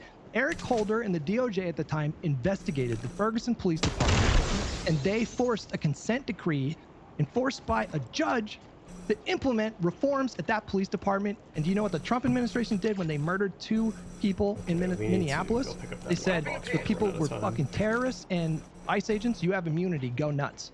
And Hassan's out here saying, like, a lot of people think Democrats are different on ICE. Really? No, wait, Hutch, I agree with this criticism 100%. Didn't I bring that up in the Vanguard conversation? I'm pretty sure I brought that up. I didn't get through the whole thing. I didn't get through the whole thing. I think it was near the beginning. One of the first things I brought up was the fact that he was doing this false equivalence bullshit with one of this interview shit. I was like, I get it. No, that's fucking stupid. It's wrong, and the false equivalence bullshit is pathetic. I just like would distinguish someone like that from Kyle Kalinske. I think Kyle Kalinske and Vanguard, they don't do the false equivalence shit. And it's not just me who says that. Like, if my opinion doesn't mean anything, Josiah also says that. Do you think Josiah is wrong about that? Yeah, I think you're both wrong. 100%. Wait, Pisco, I mean, just addressing the fact we just showed the tweet where he's endorsing the Green Party in the year where I know yes, I agree. That they have not a false equivalency. If you're unwilling to endorse 100, no, the third party bullshit, and that's by the way, this is to the credit of the Vanguard over Kyle Kalinske and Crystal Ball in that moment, that they have always been against the third party grift, have always thought it's stupid, etc., etc. That's not true, by the way. Why are you rolling your eyes? It's not true. That's not true. Why are you rolling fucking your eyes? Show me when did the Vanguard endorse the third party? Look it up. There's a conversation that they had with Vosh, and Vosh had to walk them like babies through the logic of not voting for I like third Vosh. party. It was I haven't seen him in a while, 2024. but I always Vosh was the one appreciated that. Convinced them As a to left stop winger, fucking entertaining. we're not really. They were shitting on. I'm not on board with like organizing the third party. socialism kind I of saw them thing. do it. All right, But I appreciated that for a left winger. We're not Even though we have that opposed difference to in third opinion, party shit. he was It's always just not very true. clear on like Democrats and Republicans are not even remotely the same. But I And want like to go this back to I anti-electoral, want to know if this is even like viable, not and if this is something that, prioritizing like Hutch or is any of us fucking would spend stupid. more of He's our always time been on. pretty Because clear about as that. much as I am Appreciate that about all him. for calling people out, like doing this, I agree with your criticism 100%. Is there not, like, IRI has this mentality, I like it, where it's just like, yo, we're coalescing the Democrat period, the left period, against the forces of evil. I don't give a fuck. We're doing whatever we can to win. And I respect that to a degree. Is there not a way to capitalize and almost undermine the message that the parties are the same by stealing some of the best ideas from the left-wing politicians who are winning? Don't you think that people can, don't you think that ideas, yes, not the don't you bad think that ones. different Why don't you people answer can the wear question? Hang on. hell Don't you is think that black different people boxing? can wear different hats? No, sure. I'm just saying, can't we do both? Like, we could wear two hats. We can. I have several hats to wear. But if that's the case, then you should criticize David Pakman or mostly David Pakman and Josiah and Brian Tyler Cohen, who focus 100% on Trump stuff. They're wearing that hat. I don't think there's anything wrong with that. That connects with their audience. They're good at that. They like diving into those things. That's their strength. Go for it. Okay, well, past the where am I taking pundit this? phrase, just the Democratic Party. Is there ways that wait we the can hell over undermine here? this movement without criticism? You know, like, of course, No. I think people were like, yeah, if you go and disavow Hassan at the DNC, like, that'll really get more voters. What about taking some of the best parts of what Mamdani did and integrating that into the left-wing party and saying, hey, people, you think we're Mamdani the is same. nothing like these fucking idiots. I know, Mamdani is I'm actually saying. smart. Mamdani is Sure. actually smart. He's I'm okay. actually a smart guy. That's why he doesn't do this stupid shit. Right. No. That's why I like Mamdani. Get outta here. He's a Democrat. He's a How do proud I- Democrat. You tell me, how do I civilly engage with someone who accuses Josh Shapiro of covering up a murder? I mean, What's you can a nice way of engage engaging? and patronize them. Do you at the same time. civilly engage? Do you civilly engage with counterpoints? I rarely talk to counterpoints. I don't know the last time I talked to him. Would you? So you don't civilly engage with people who say absurd shit sometimes? No, I don't generally. I don't understand you this. know Like me, they bro. fucking You know purity me. testing. You It know reminds, me. it reminds me of lefty shit. Do I have the black box, right? It sounds like purity testing. Like, yeah, Fucking hell, they bro. could be I totally out dropped to it. sea on the Josh Oh, Shapiro shit and on accusations. They also, in the course of our what's a nice conversation, way- accused what's a Kamala nice way of of engaging in a genocide. But Well, what's the the nice purity way of test is engaging? whether or not you want to stop Trump, not like, hey, do you have this one policy I want or not. It's not a single issue voter. If the single issue is, are you going to vote? Like, right? Like, it's the complete opposite. so I don't even understand the question. Can you repeat it one more time? Sorry. What you're saying, it reminds you of purity testing of the left. The purity testing of the left comes from, well, I like XYZ people, blah, blah, but they're not the single player, I'm not going to vote for them, which is what we're opposed to. And their Hutch's purity testing is, Oh, so are what's you the gonna analog? What's the vote analog? Okay. So no, the purity test is, how do I even engage with someone who thinks Josh Shapiro covered up a murder? And I'm like, No, I don't know. civilly engage. Like, how Civilly do you engage with anybody? Civilly engage with someone like Yeah, that's so I civilly. Can't we be nice? IRI to is a him? perfect That's all example. I Guess got. what? IRI 7 interacts minutes. with people Should be who enough time, say I think. absurd shit all the time. Engages with them. We engage on some of the Epstein stuff. Like, there are people whose allegations on some of the Epstein stuff go way past what the evidence shows so far, and they're like, I think that it's been established that it's been a grand conspiracy and Israel's actually covering it up. Blah blah blah. I still engage with those people, even if they have some absurd opinions. Guess what? It's called America, and so I don't understand why you couldn't. I don't understand why you couldn't civilly engage with someone who thinks Josh Shapiro covered up a murder. Actually, I don't know what the basis of that is. What if the people that you're engaging with are liars? What if they lie? What's the lie? What's the lie? I'm glad you asked. So the Vanguard, for example, in your conversation with them, they said, no, we disavow the crazies, the ones that say voted third party. You know, like we didn't like voting for Kamala, but we, you know, like I get in my I call them out all the time, and my audience calls me a shill. What's the lie? What's the lie? What's the statement that's a lie? If you go to their Twitter feed right now, what is the first thing you see on the top of their feed? That is them retweeting Sean the Black, who is one of those guys who did that shit. What is the lie? They position themselves. I've retweeted Trump supporters before. I've retweeted Trump supporters before. In the conversation with you, they said that they disavowed the fringe crazies who did the fucking anti-electoral stuff. That's clearly not true. Not for who they are, but on those opinions, Hutch. Come on. What's the lie? You're saying, wait a second. You to believe that these guys lie. Like they are What's the lie? What's the fucking lie, Hutch? Hey, identify the statement that's a lie. They do not. Like what's the statement what is the statement that is a lie, Hutch? I just told you. They said they disavowed the third party bullshit. That doesn't mean I'll never retweet someone who did that. Okay. Wait. Don't just disengage. That's some cuck shit right now. Hang on. Don't just disengage with that. I don't think these are honest actors. Oh, hang on. They have not demonstrated I'm just trying. So you can say that they have some lies in the past. I'm not saying they've never lied. I'm just saying at this moment you have not identified a false statement, have you? When they had the conversation, have you identified? You big man. I am curious though. I don't really know what he's saying. The actual lies. You can act dishonestly. You can act dishonestly. Weasel. What's the false statement?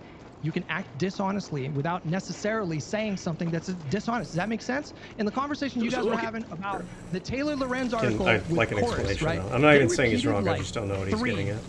Things that were totally debunked within 1 day of that story being dropped. Okay, they could have made just a tiny bit of effort to follow up on what people were. They claimed they repeated the lie that Chorus creators had to go through Chorus to schedule any interview with a politician. This was totally debunked within 24 hours. So it gets to a point where if someone is so incurious, if someone is like not willing to make the tiniest amount of effort to actually look into the things that they're covering, and all they're pushing is the same fucking narrative bullshit every day, I call that dishonesty. I don't think they're honest actors. I don't know why we would spend even a second trying to put these people. Why? I think there's a lag. What is that? Yeah. You guys hear me? I'm just testing that. Can you guys hear me or not? We can hear you, but there is a lag. Oh, you're a little discombobulated. Oh shit.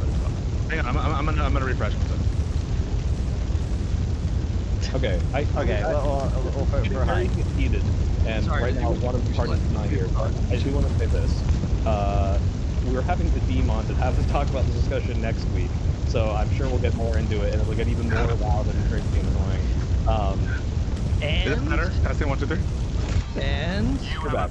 And Ibadim and and Ogre Boy's coming out. Ogre Boy's coming on Live and Learn.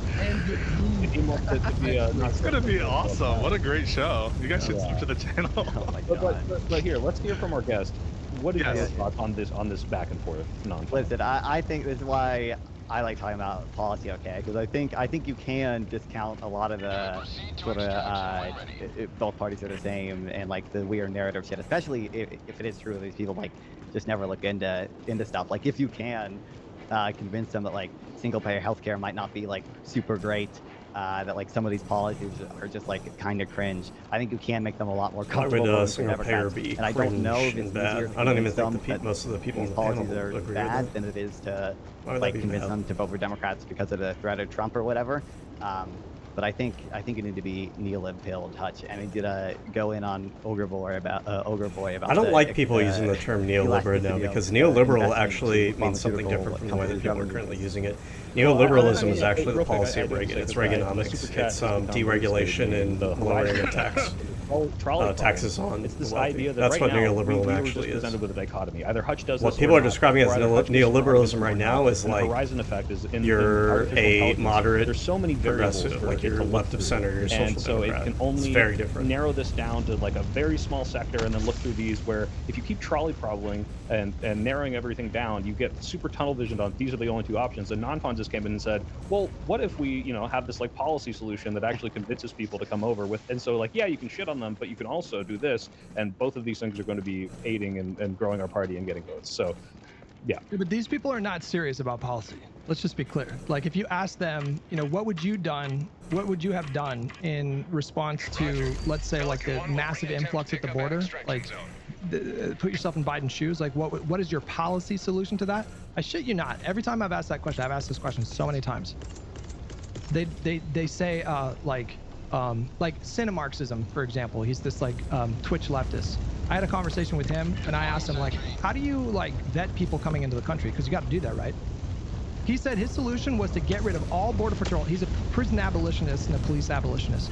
To get rid of all CBP, get rid of all ICE, and what you do instead is you send a bunch of lawyers to go physically stand at the border, and then I guess migrants stand in a single file line, and then you just hand them papers, and then they come into the country. That was literally what he said. But those are policy. How much sway does that guy have? Serious though? about getting it accomplished because it's Like way to absurd Pisco's point, I think what he was saying, or maybe it was IRI, like the ACA. that's so like, fringe, and I don't know that that on person even has healthcare, like it's any just that they sway don't in the have a world. mechanism, There's they don't no have point any in serious thoughts about, overemphasizing that how or to wasting your actually time on it. do what they want, or like what the constraints were at the time, like when the ACA was passed, right? But they still have policy positions that you could convince them are stupid. They don't. Maybe. I don't think you can convince them that it's stupid. But like they don't. They. But you think you can convince them to vote for the Democrats, like significantly easier? No. I my whole thing is like I just try to like be aggressive as possible with these people and make them look silly. That's like kind of what my whole thing is all about. Like that's how I. And that will peel them off to vote for Democrats where they otherwise wouldn't. Not them, like hopefully people that watch them. In the audience. I get emails from people all the time, like saying they used to watch this or that person, and so I'm doing. Well, I mean, listen, I got 6 emails that says Hutch was too aggressive. I'm a Hassan fanboy now. I'm not watching Hassan. What I'm not sure about is the prescription, because I'll give you an example. I had a conversation the other day with Richard Hanania, and Hanania voted for Trump, and he was saying like crazy shit, like, oh, don't worry about it, like fucking RFK. Holy shit, pixelation authority, and I wouldn't vote for him if they made him HHS secretary. I remember sitting in that election day stream, and he's like, there's no reason to think RFK will have he'll be sidelined and marginalized and that kind of thing. And but that said, I had him on, and we spent all the time like assessing Trump shit and talking about like abuses of Trump, internet like interventions, and hashing that out. What is your prescription with respect to the conclusions you're drawing, Hutch? It's not that we don't interact with these people, but is it that we don't have polite conversations with them? It depends. Like if your whole thing is constant Democratic Party, fuck the Democrats flowchart bullshit, and that's all you do, then I think the best thing to do in that spot for me, and I'm not saying everybody has to do that, but for me is to match that energy into just really, I personally think that the flowchart shit is nuts. Like I think it's so thought terminating. I think it's so fucking stupid. And so I don't really make an effort to like hide my contempt when people demonstrate that kind of logic. And if you find that in your experience that you attract more bees with honey and that works for you, great. But I think that kind of rhetoric has just become so commonplace in online lefty populist brain rot spaces for so long. And I think there needs to be more people pushing back again. I'm not saying you have to, but I think there needs to be more pushback against it, because I think it has done a lot of harm. I think like the 2016 Democratic primaries, that event alone, and if you watch the Ryan Getty video, he gets into this, but like I've been saying this for years. Like that event alone, I think has done so much damage in terms of the discourse. The primary? Yeah, the idea that Bernie Sanders was like robbed of the nomination in both 2016 and 2020, I think is really damaging. And I don't like people that spread that lie.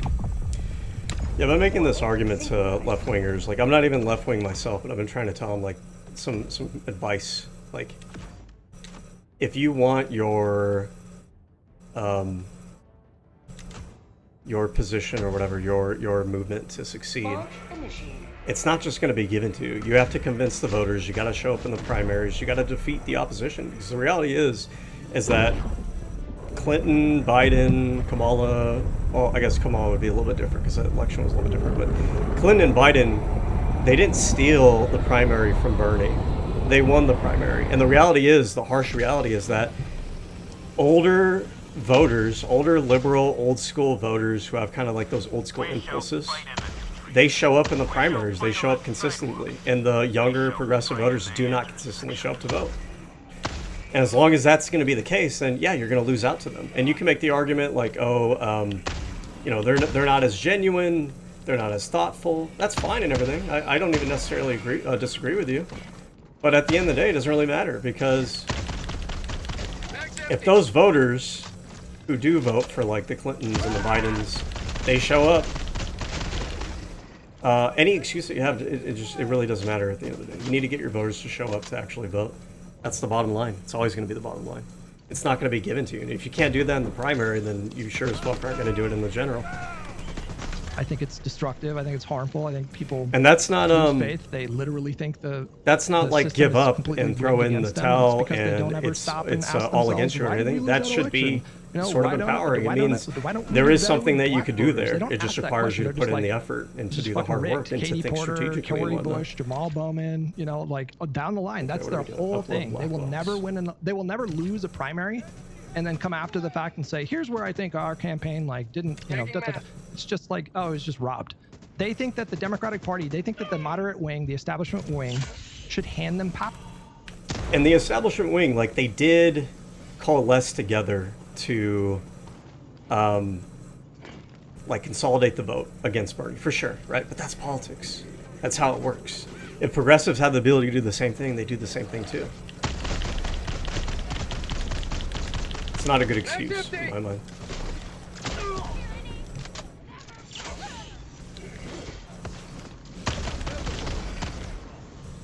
Power. Like, they just want to skip the step of convincing voters, and they think they should, like, they think that Pete and Amy, who were ideologically opposed to Bernie Sanders, they don't agree with his ideal of government. They thought Biden would have been a better candidate and a better president, but they think that Pete and Amy should have stayed in the race to artificially juice Bernie's numbers to like help him on Super Tuesday. How do you explain that? Like, what world do you live in? Do you think that the moderates are just going to give you power?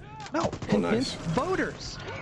That's how you take the power. That's how you got to do it, right? Is that a descriptive claim or a prescriptive claim? You're saying the way to get to power is X, Y, Z.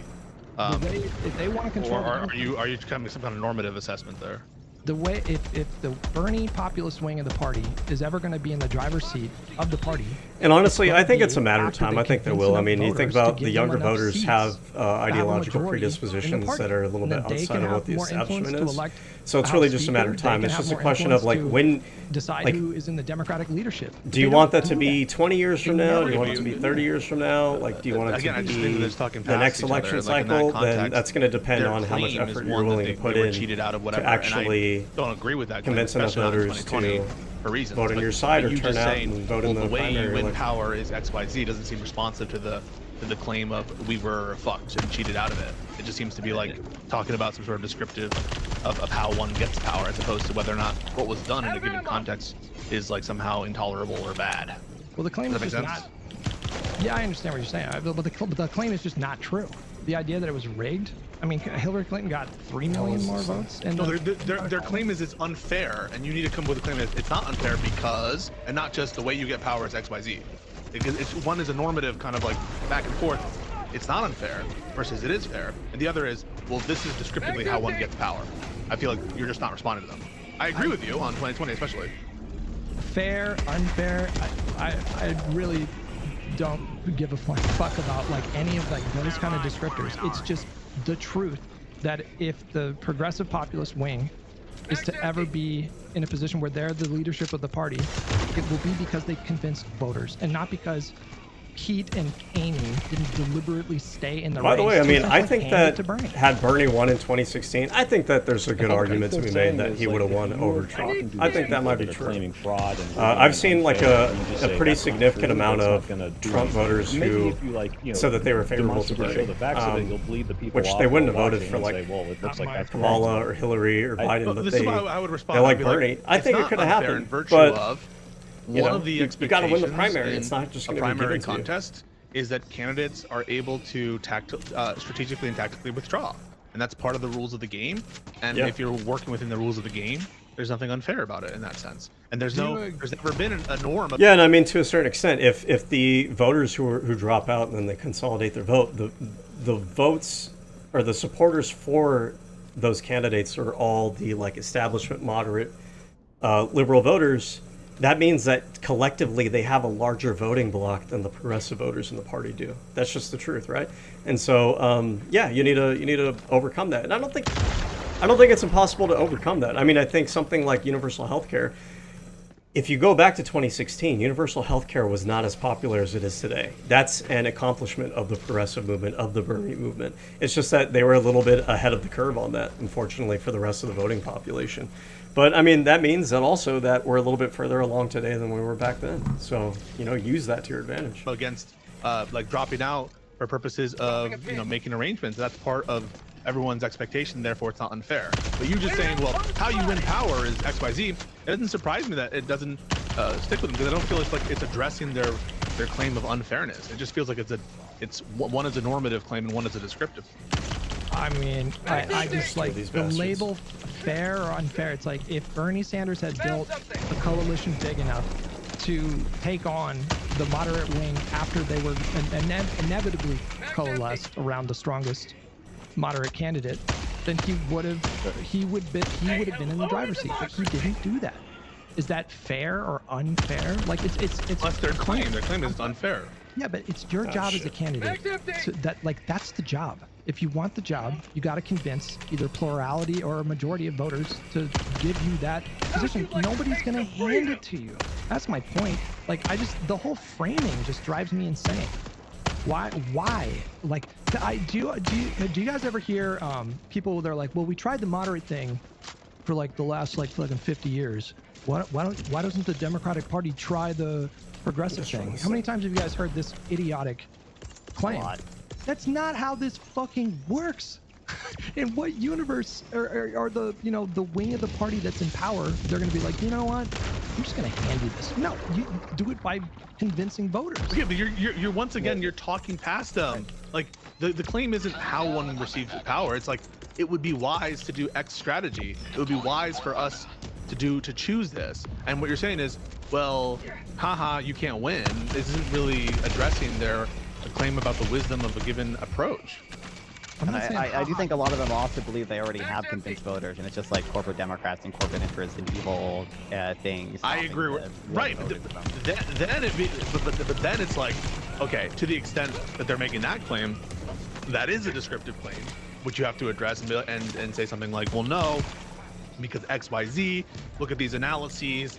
You can see like the amount of money spent isn't really influencing. Whatever you want to say. That's the thing is, if their claim is something like the smart strategy would be. No, I'm not yelling. Sorry, my voice. Yeah, it's a lot of words exchanged today. If the claim is that Democrats should adopt a given strategy, and this would be better for Democrats, saying like, well, moderates aren't just going to hand it over, isn't responsive to the claim. It just well, the framing is okay. Wait, can we put a pin on this for now, because we are going to do this way more, and Pisco is not going to be the stand-in for the left. We're going to have actual people who have these very disagreeable positions. I agree with Hutch on this. That's what I'm saying. That's what I'm saying. Is like you're pretty much on our side in this debacle. So like it's almost like we're wasting all our arguments against people that mostly agree. Can I just say one thing real briefly? Last thing. I just want the last word on this. Okay. It's the framing that is just like poisoning the discourse. The framing is that there's this monolithic Democratic Party that's like a hive mind that make decisions through some kind of collective consciousness. And that is not what is happening. We live in a representative democracy. So I mean, I think it's fair to say that the moderate wing of the party do kind of hold the leadership positions, and yeah, they're going to push back against the progressive, desire to take over as the dominant faction in the party. I think that's fair enough to say. But I mean, again, that's just politics, right? It's not like a conspiracy or anything. That's just how it's going to work. The moderates are going to vote for moderates. They're going to want to consolidate around a moderate candidate. Much in the same way that if the progressives owned, the leadership of the party, let's say maybe like 20, 30 years from now, they're not going to just give it up. I mean, if they had like multiple progressive candidates running, they're going to decide, hey, we need to coalesce around one candidate because otherwise we're going to lose out to the other faction. That's just normal shit. If, for example, the voters in the districts of the Democrats who voted, and that's always going to be the case with any political party. There's always going to be a leadership or an established kind of faction within the party that develops over time. That's always going to be the case. It's just a matter of how do you shift those things over time, or if you are depending on what type of the faction within the party that's trying to take over, there's going to be opposition to that, obviously. Treating the party like a hive mind and start treating it like what it is. It's a democratic institution. Well, I'm sorry. I'm going to say the last thing now, and I want you to think about this for next week, because ultimately it sounds like at the end you're saying it's their responsibility to earn the votes, and I feel like that's what they're going to fire back at you when they don't vote for the general. But don't respond to that yet. Shit!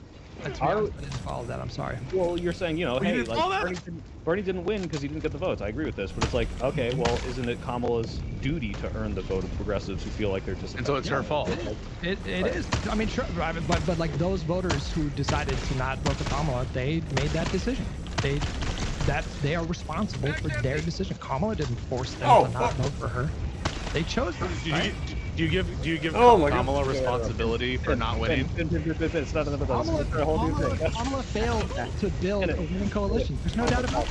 Kamala failed to build a winning coalition. I have a whole show for this. Okay. All right. Do we talk about Greenland for like 10? By the way, I mean, if the roles were flipped around, and let's say Bernie Sanders won the primary election, and then he was the candidate, and then the establishment Democrats didn't vote for him, allowed Trump to get in power, I'd be criticizing him the exact same way. I would be saying, you guys are short-sighted, you're fucking stupid, and you're partially to blame for the reason that we're in the mess that we're in right now. It would be the same thing. 10 seconds. I'm sure Non-Fon Yes, we should. I want to hear Non-Fon's opinion on Greenland. Right, and just to recap, Greenland. All right. Trump threatens and says that Greenland's a necessity. There's nothing that can happen other than them capitulating to us.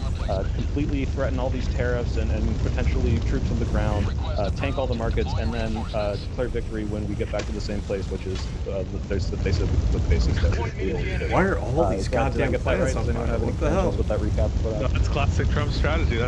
That's the foreign policy. I like that. Like I'm honestly not surprised. Like a lot of his trade deals are like kind of scaled down versions of that. Like he'll announce some insane shit. He did it with Colombia, announcing like some insane 50% tariffs on Colombia early on for like literally no concession, just because him announcing that he got a deal can get like headlines. It is not that surprising to me. I'm a little.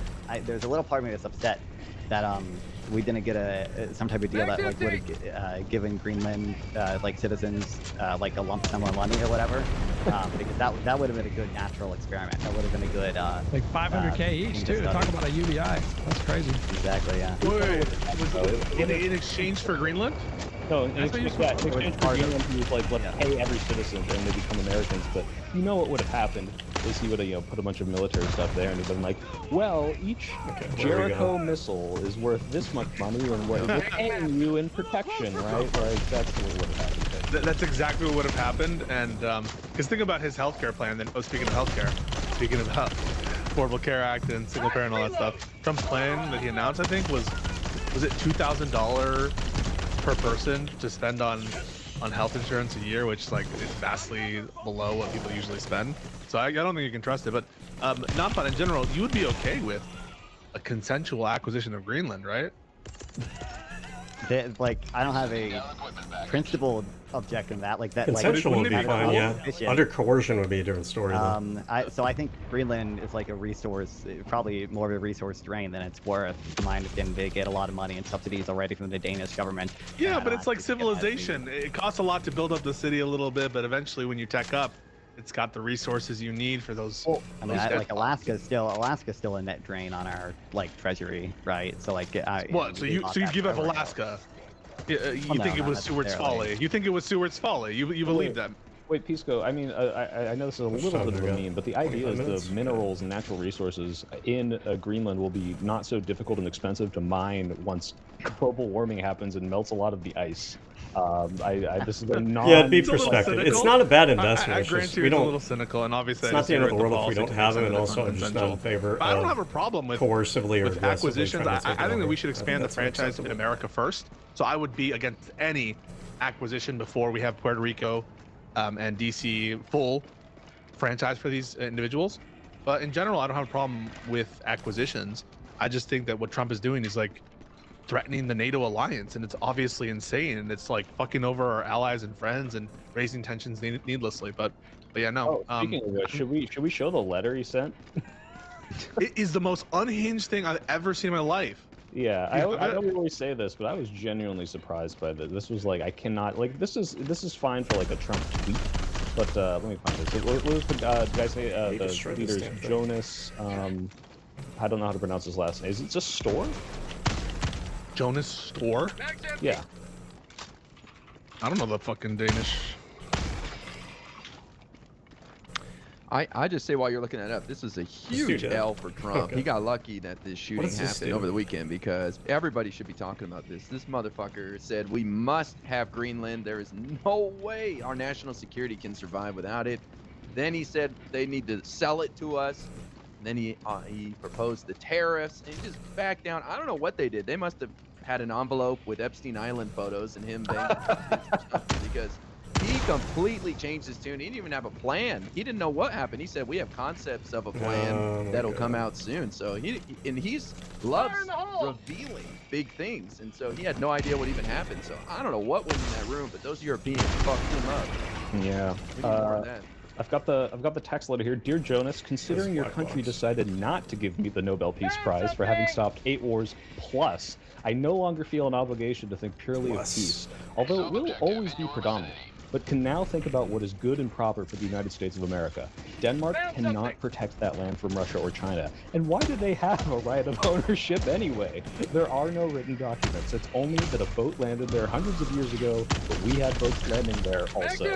I have done more for NATO than any other person since its founding. Oh my God. That sentence triggered the fuck out of me. And now, NATO should do something for you, the United States. The world is not secure unless we have complete and total control of Greenland. Thank you, President TJ.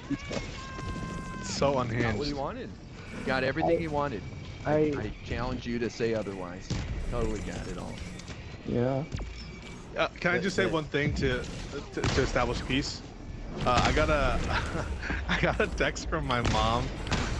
She watched tonight and she said, "Good night, familia. Me voy a camita," which means I'm going to bed. A ver los Celtics, which means to watch the Celtics and listen to a podcast. Pisco is fighting with Hutch.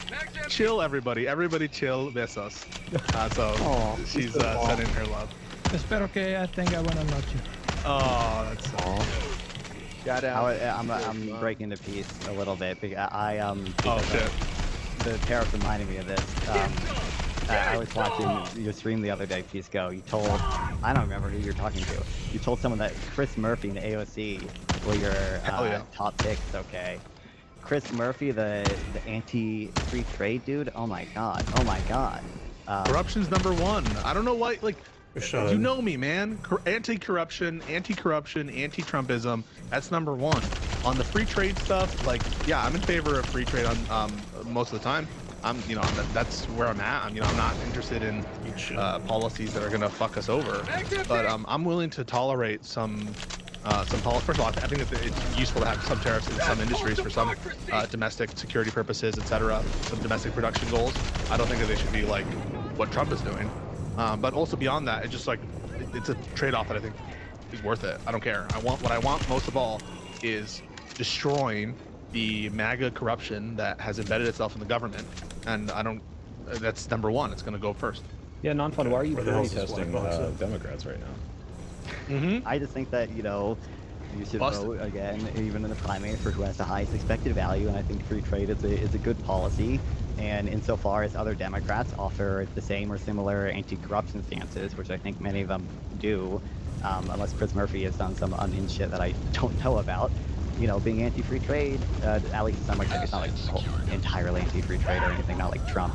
You know, like that you should vote for. If he's the best U.S. senator, I will die for Chris Murphy. I will die for Chris Murphy. Non-farm, would you vote for AOC in the general election? Of course, against who? Against any of the Republican nominees? JD Vance. JD Vance. Yeah, I would. Yeah. Hell yeah. Okay. Hell yeah. Here. Is there any Democrat you wouldn't vote for in the general? Not in principle, no. I mean, I could like where we go. I could imagine if AOC Out of the was ones we running know up about. against some like a hypothetical Republican who is like incredibly moderate Rubio. and somehow got Oh, a shot at nominee. us. No, Rubio. John Kasich. I don't know. I don't even know him. That was before your time. You were just a wee little. I think John pawn. Kasich would be You okay. were only 10 If years you're not old. aware, John not Kasich an was a honor. Republican who was there. running Yeah. against Trump in Romney 2016. comes back, runs for president. All things Did you considered, I guys feel like he was watch- a Did fairly you guys moderate, watch kind of the Mitt Romney full- style Republican. I would take that Maybe- any day over like the current MAGA bullshit we're doing. Maybe Romney. Hutch, go ahead. Sorry. It would depend on the assumptions I make about like how much AOC got through and how much Romney would do. Supreme Court picks. And- Supreme Court like, picks. Come on. Yeah, we gotta unfuck the court. me and Pisco we talked about this a little bit on Wick's show. I think the Supreme Court picks could be sufficient, but it's also maybe I'm weird for thinking this way, but there are things that just like scale up like quite a bit, like things like I've mentioned a few times, pharmaceutical innovation. Like I think doing single payer healthcare, like unironically, like would be like if it led to reduced pharmaceutical innovation, which I think it would, like. Yeah, I guess it would, but you have to make a decision. Are you banking on the health of people in the future or the health of the people in the present, right? And there's a little bit of a balancing act there, and I feel like people like this guy, they just don't think about that at all. They don't realize that they're making that trade-off. They're making a trade-off for the healthcare people in the future for the health of people right now.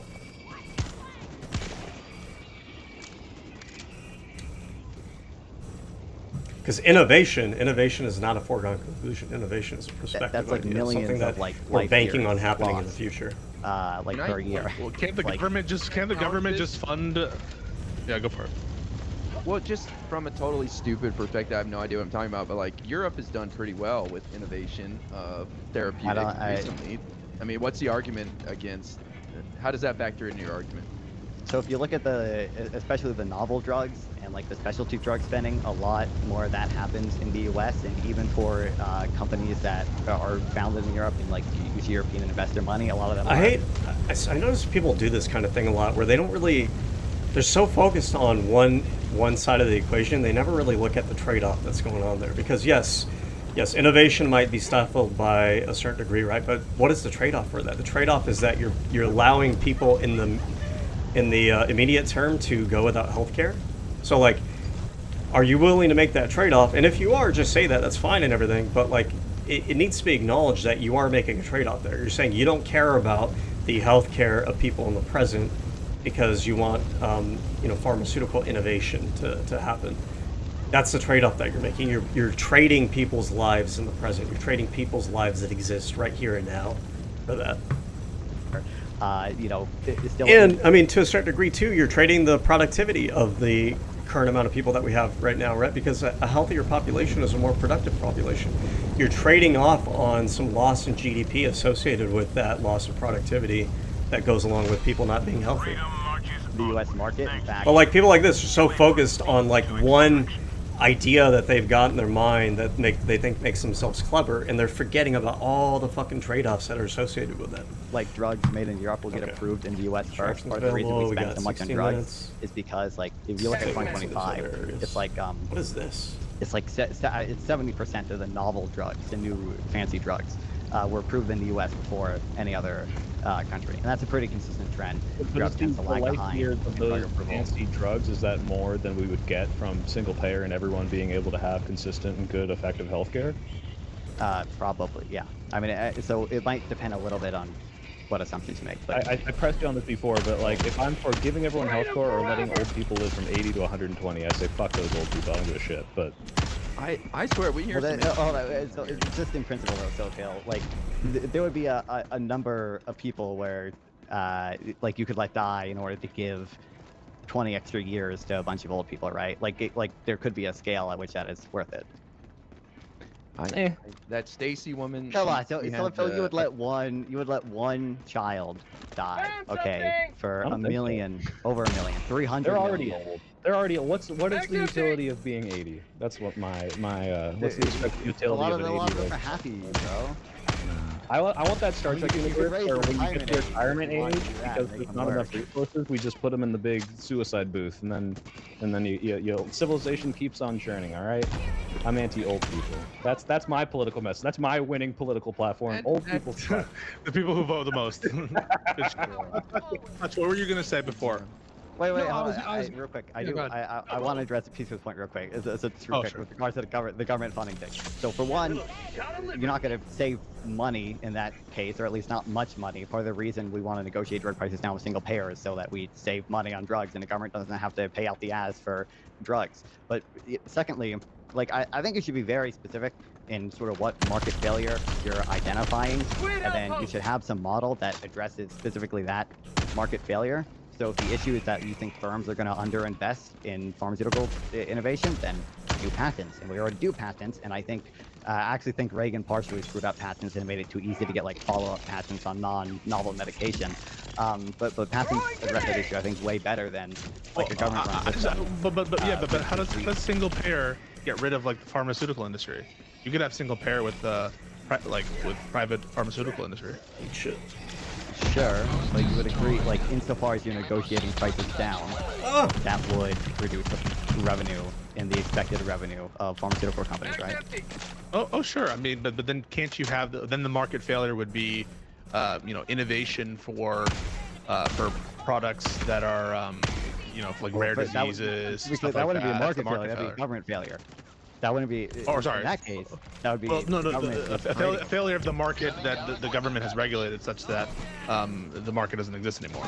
But yeah, whatever. If you want to call that a government failure, a market failure, I mean, I don't care about terminology, but then specifically the funding and the subsidies would go to shore up that issue, and the single payer is there to address the market failure of health insurance, which is a humongous market failure. Unless you think.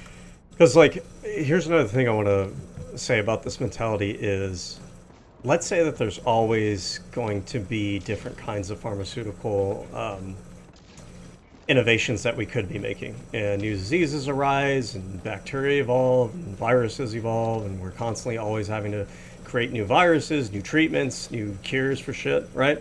And we could do that in perpetuity for, like, all of time, right? And Team reload required. if we decide... Oh, I dropped this damn weapon. If we decide that we'd rather do that than invest in the healthcare of people in the here and now, we could just always make the excuse for never investing in the healthcare of the people that exist currently for all of time. And then what's the point, right? The entire point of healthcare innovation is that it's there to save lives. It's there to make the quality of life of people better. But if we're always using that futuristic kind of like what lies down the pipeline, that we're investing in some future, we're always using that as an excuse, we're just always going to be pushing off the healthcare of the people that we're trying to even do that innovation for in the first place. And it just never ends, right? So I think like the exact problems will depend on your exact model for like doing pharmaceutical innovation with subsidies. So again, for one, and it does seem, at least this guy, give him credit, it seems like he is cognizant of that there is a balance there. There's a trade-off. I think I just don't really think I agree is well known to be balance is that. That's true for health insurance. Like healthcare is an inelastic good. This is a market for products. But it just so with regards to like. But hey, I just want to recap why I think health. I think there's a lag. I'm not trying to interrupt you. So I think that health insurance is a market failure because, A, they're highly inelastic products. B, the information is like fucked. There's a huge disparity in information. 3, it's a monopolistic set of actors who have disproportionate control over prices. These aren't like easily exchangeable products, and again, low information issues there. And yeah, I mean, there's all the things of market failures with respect to health insurance. I can't imagine that you wouldn't concede that. No, I agree that there definitely are market failures in health insurance. Technically, I don't think health insurance is particularly inelastic until we mandated it. There were a lot of uninsured people, but what I'm talking about right now, like pharmaceutical innovation. No, that's not what inelastic is. Yeah, that's not what that means in that refers to context. the inelasticity of demand.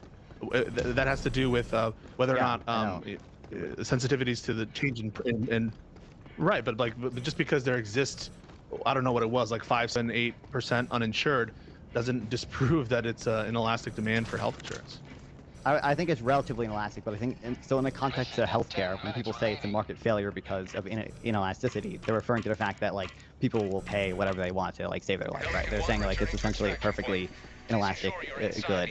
With regards to health insurance, I mean, you have a variety of different plans that you can choose from. I agree there.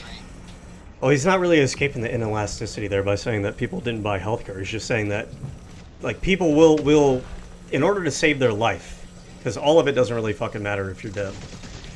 People will invest as much as they can, but there's a limitation to what people can, right? And so what you wind up doing is the people who can't afford healthcare don't pay for the healthcare. But it's not that the demand isn't there for it. It's that they can't satisfy the market equilibrium on the price.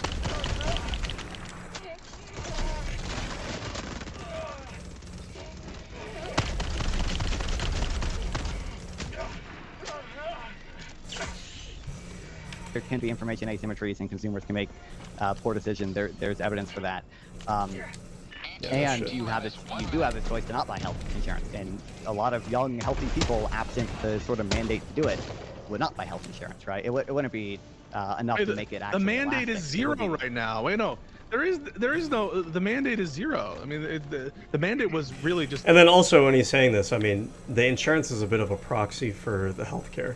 So yeah, the young people won't buy the insurance, but it's not like the young people are going to give up their life if they need life-saving treatment.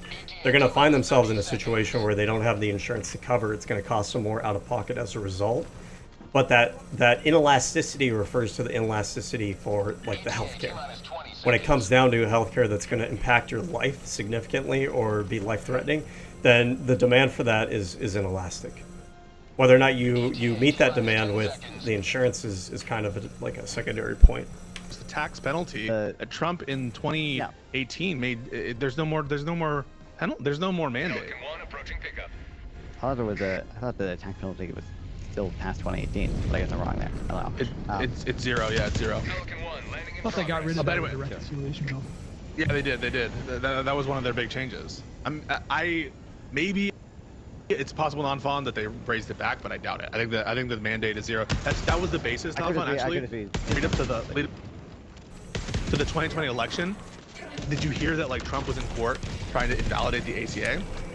The basis of trying to invalidate it during COVID, right? In the lead-up to election was to say, well, you sustained the ACA under Congress's taxing authority, and now we've reduced the penalty to $0. Therefore, is it still constitutional? But the response was, you don't have standing because since the penalty is $0, you haven't faced an injury, therefore you can't sue about it. Which is pretty funny. But sorry, Hutch, you wanted to say something. I don't know when this happened, but did we talk about the Gavin Newsom Ben Shapiro conversation? Because I was pissed about it. I still haven't seen it. You know what? I should react to that. I haven't really thought about that. There's that one clip where I do think that it is a little bit pussyfooted, to be honest with you. I can kind of get it. Ben Shapiro is a seasoned debate lord. He's good at it. I'm not going to pretend that he's not. I think people make a mistake when they try to pretend like, oh, I disagree with this person. I'm going to pretend that they're not good at debate. He is good at debate. Gavin Newsom's a candidate. I think he's a little bit more rhetorically effective than your average candidate, but he's not a debate lord like Ben Shapiro is. So I think in some circumstances where you have somebody it's a bad matchup, and he's not going to be able to, there's going to be a little bit of sheepishness to an intimidation that, man, he's probably going to have a better argument than I do, and I'm just going to kind of preemptively concede. Now, all that said, My understanding, what I heard from other people, is that that one clip is just one clip out of a longer interview where he actually does a lot of pushback. So I want to see the interview for myself and kind of reach my own conclusion. I don't want to just see that one clip and then decide that that's representative of the entire, you know, quote unquote debate that they had. Did he do another demo? I mean, so it's an hour and 45 minutes. I watched the whole thing on stream. There was one moment in particular that I did not love. You guys probably saw the clips. There were two clips that were kind of making the rounds that people got pissed off about. One was about Israel, and we don't need to dive into that. But the other one was about ICE. I guess the press office Twitter account had called ICE the Gestapo or terrorists or something like that, and Ben Shapiro called it out, and then Gavin Newsom walked it back. I think he could have been, like, that was such a perfect opportunity to, like, change the conversation to one about, like, what are you more upset about, the language or the people that died? Like, he could have navigated that, like, a lot differently. But for an hour and 45 minutes, I don't know if you guys, everyone's, like, super familiar with Newsom, but, like, he's a very sharp guy, and he definitely was, like, pushing back against Ben Shapiro's, like, MAGA talking points for the bulk of that conversation. And it kind of ties into, like, what we were talking about, Pisco, with, like, having a different kind of strategy depending on who you're talking to. I actually think that there's probably a lot of value in Newsom having a somewhat civil conversation with Ben Shapiro. Like, I don't think he needed to go, like, scorched earth nuclear. You know, that said, I do think he could have pushed back a little bit more on that one. I believe, and I've been saying this for a while, I think what Gavin Newsom is doing with these podcasts, people say, oh, he just brings on right-wingers. I think the entire point is that he's trying to get used to being rhetorically effective against right-wing talking points and being able to not only maybe appeal and kind of peel off some of those right-wing voters or moderate voters who kind of tend to vote for the right, figuring out how to talk to them in a way that might be relatable to them and kind of shift them over to his side, but also that he can be used to the talking points that they deploy, how to respond to them, get that practice under his belt before 2028, because it would be a really bad idea to not have any debate experience, not have any rhetorical experience with these kind of interlocutors. Then you get to 2028 and you're trying to run against them and you're just getting your ass fucking demolished because you're not used to them. You're trying to fluster in the middle of a debate because you're not used to those talking points and you don't have your rhetoric ready to go, you know, out of your back pocket. I think that's what he's trying to do, and in that regard, you know, I think that's a really smart and effective way of going about it. Granted, I mean, it's not like I talked to him. I don't really know 100% if that's true or not. I'm just kind of speculating. Launch initiated. But I saw those two clips making the rounds and everybody getting really pissed off about those two clips. And it was apparent to me that his eye was livid. Well, it seems like I agree with him on one front, but, like, I don't know what he said about the Israel thing, but, like, it was apparent to me that very few people actually watched. I mean, it's a long, you know, hour and 45 minutes, but a lot of people did not seem to watch that entire exchange. It's like a 5-hour. I mean, I have to watch it. I mean, what do you guys think? Should Gavin Newsom go nuclear when he's having a conversation with Ben Shapiro? No, I mean, like, I think he should be forceful and angry. I want him to be angry. Like, you need to laugh people in Shapiro out of the room when he's talking about grading Trump on a curve and like rescinding every single principle he had in 2016. Like, there should be no world in which Ben Shapiro is on top in that conversation. It should be him constantly defending, apologizing. I mean, you're asking a lot. Ben Shapiro's a debater. Like an hour and a half. Like, I'm sorry. Like, I'm Gavin Newsom's not. Yeah, Newsom was definitely not, like, letting him off the hook for, like, the 98% of that conversation. I mean, he was definitely pushing back. And, like, do you guys think that, I mean, do you guys agree that a lot of normies probably think of Ben Shapiro as, like, somewhat credible? Do you guys agree that you have to be somewhat tactical? Like, you have to be somewhat, like, if there's value and potential value, like, what do you guys think is, like, there's a lot of Americans right now that are just sick of the hyperpartisan. Even though all of us probably agree that Republicans are the source of basically 99% of the country's problems. Fucking hell. And you should be partisan in theory, in my opinion. I'm gonna wipe on this. But that doesn't change the fact that a lot of people are in a place with politics where they really don't like the contentiousness. And so I do think you have to balance not looking like a lunatic with being assertive in those conversations. Let me tell you the answer, Hutch. Kind of tongue-in-cheek, but I mean it. I want him to be meaner with Ben Shapiro than you think he should be mean with the song. That is my response to that. And I think that I want someone who's, like, angry and being like, wait, Ben, I just want to make sure that I understand you. did you agree when they sent Filmar Abrego Garcia to see caught? What do you think about this? Like totally unconstitutional. Okay, then I'll have to watch it. I have to watch it. Oh, liberals surrender hands. I'm surrendering. I surrender. Liberals surrender hands. I have to watch it because I was upset about it, but I will watch it, and you're right about that. Well, Josiah's a content machine. This guy makes like 15 videos a day, so I don't know if he had time to watch the entire exchange, but he was pushing back pretty assertively throughout that entire conversation. He chummed it up a little bit and like, oh, you went to this college and tell me about your background. And I think a lot of people wanted it to be scorched earth the entire time, but I don't know. I think I'll put it this way. I think there's more value in being cordial in that spot than being cordial with black pill lefty. Why is there more value there? Because I mean, like, if you're letting them and their talking points going over, this is like who said this?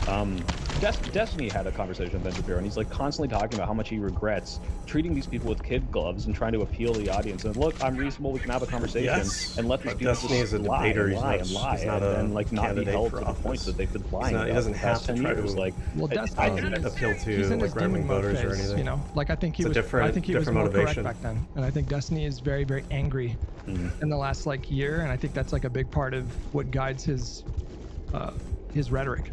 I don't know. I'm leaning more towards the scorched earth stuff, or scorched earth, win no matter what stuff, and I don't think I definitely agree with that, but I don't think Gavin Newsom led to this rise through their. I think Gavin Newsom would have had the rhetorical skill. That. I don't know how many Republicans are going to see that and say, well, at least Newsom's a little more reasonable. He's not hyper partisan. Now I'll go back on all the things that made me vote for Trump. Like, where does that get us? Really, I don't know. Again, I see Shapiro and I see literal. Yeah, you're not trying to peel off like the dedicated. Like, it grosses me out to watch all these voters. You're trying to get the ones who maybe among us and listen to Ben Shapiro a little bit, but they're more moderate, and they just think, Ben Shapiro makes a lot of sense. You're trying to appeal to those guys, the ones that you can't pull off. You're not going to pull off like the base of support. It's so fucking gross to me that like we would treat there are a these lot of people normies who do more respectably follow than the fucking annoying as shit doomer pilled lefties. Like on the one hand, do they fucking piss me off? Yeah. Do I debate like Prime Kai who's like, I don't care if 30,000 Palestinians will be saved if I vote for Kamala. I'm still not doing it. Yes, that pisses me off. I think it's fucking stupid. But you're comparing it to the apologists for the fascist regime that's currently running roughshod over our rights and civil liberties and fucking everything up. Oh my god! And dude. when I see that, it makes me sick to my stomach, man. I think when I see it. I think it's because I don't think there are any normies that are listening to Prime Kai's streams or Vanguard Pod or Popcorn's. Like I think everybody that's watching that kind of content is super partisan. Midas, what about Midas? Oh, I'm sorry. I'm sorry.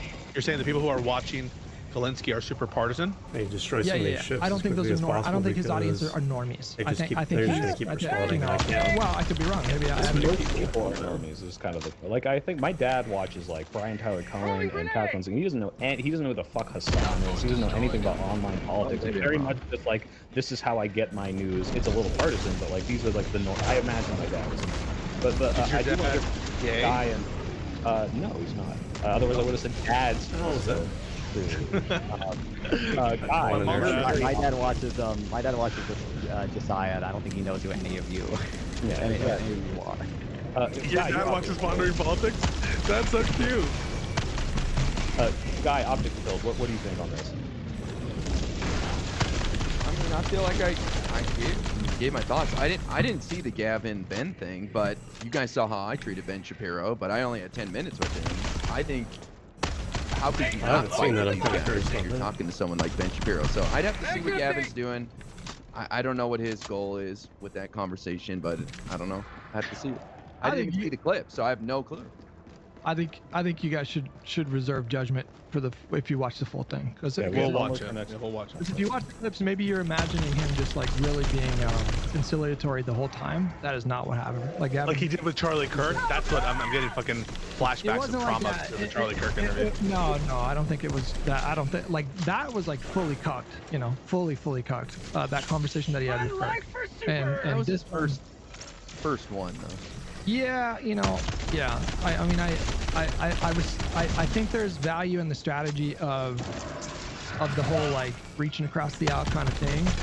just a difference of opinion about like how much grace we give particular people. I mean, I obviously have strong feelings about Ben Shapiro, but I'm thinking about the fact that like Ben Shapiro has had consistently one of the most popular like podcasts on iTunes for like, I don't even know how long. I don't know if that's changed in recent times after the schism with Candace Owens and the Groypers and all them.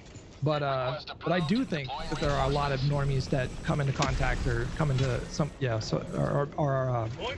exposed to Ben Shapiro podcast clips or like full episodes. And so to that end, I think that there's value in Hutch? Like, this is so, oh God, I can't believe I'm starting this up again, but this is so crazy to me that it's like how much we need to fight against the left, but like, oh, we gotta be a little nicer to Ben Shapiro. The left doesn't have any political sway. That's the difference. Like, the right does have a lot of political sway right now. Podcast? Sorry, especially among normies. You guys know that I am consistently all about, like, we need to, like, nobody on this panel would disagree, right? That the Democratic Party brand or left-wing politics as a brand in this country has turned off a lot of normies in recent years, right? Like, does anybody disagree with that?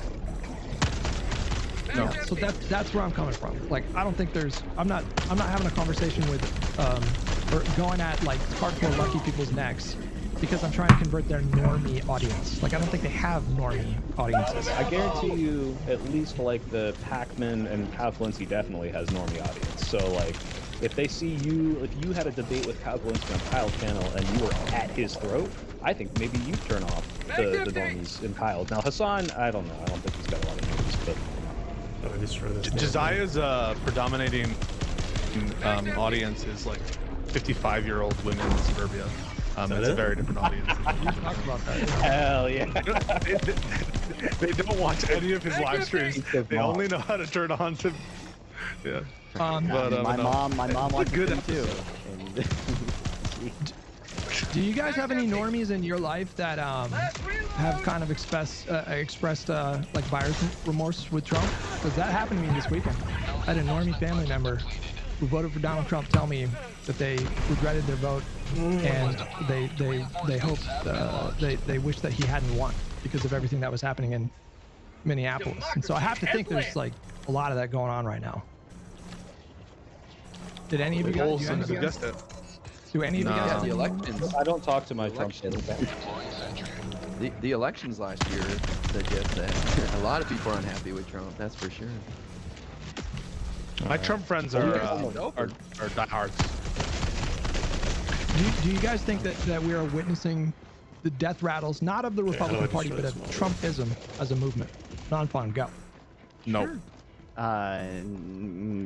If we are, it's going to be Groypers that come next. I think among like normies, what is that based on? What numbers are you looking at? I think the extremism of them. Numbers behind it. That's just that's my intuition based on. But among their people, base, maybe I'm too online. The people who are popular online, and it's even going some of away the people anytime who, soon. I mean, we saw the Young Republicans group chat. I don't know how many of them were like full Groypers, but like it seems like that's growing. Well, look.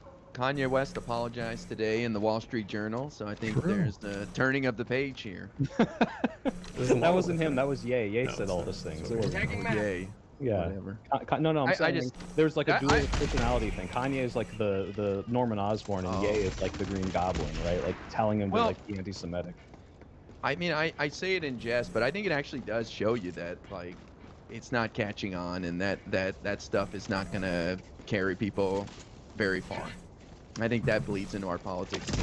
The Nick Fuenteses of the world, their stars are fading and they will fall. I think the thing with all the extremism on the right is it works by like incrementally radicalizing people. I think if you start most of these people off right away, just kind of being really super bold on, God damn it, on your anti-Semitism or your racism or whatever, when you're like super explicit about it, you'll alienate them very quickly. Ready to liberate. It works by always having like some sort of plausible deniability that you could run with, and then over time you start to normalize people to it. And I think that's a big reason why right now they're struggling, because they're moving too quickly. Right now. Max empty! Have a taste of democracy!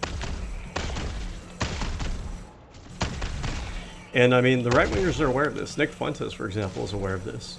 He's explicitly stated that, you know, he knows that you gotta kind of like pretend you're not as extreme as you are until you reach a position where you have enough kind of political capital to go all out, basically. Out of ammo! Oh shit, I'm out of ammo.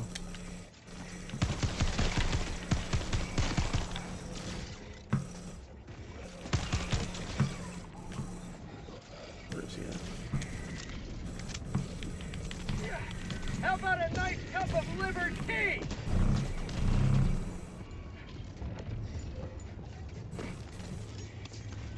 Am I destroying this thing?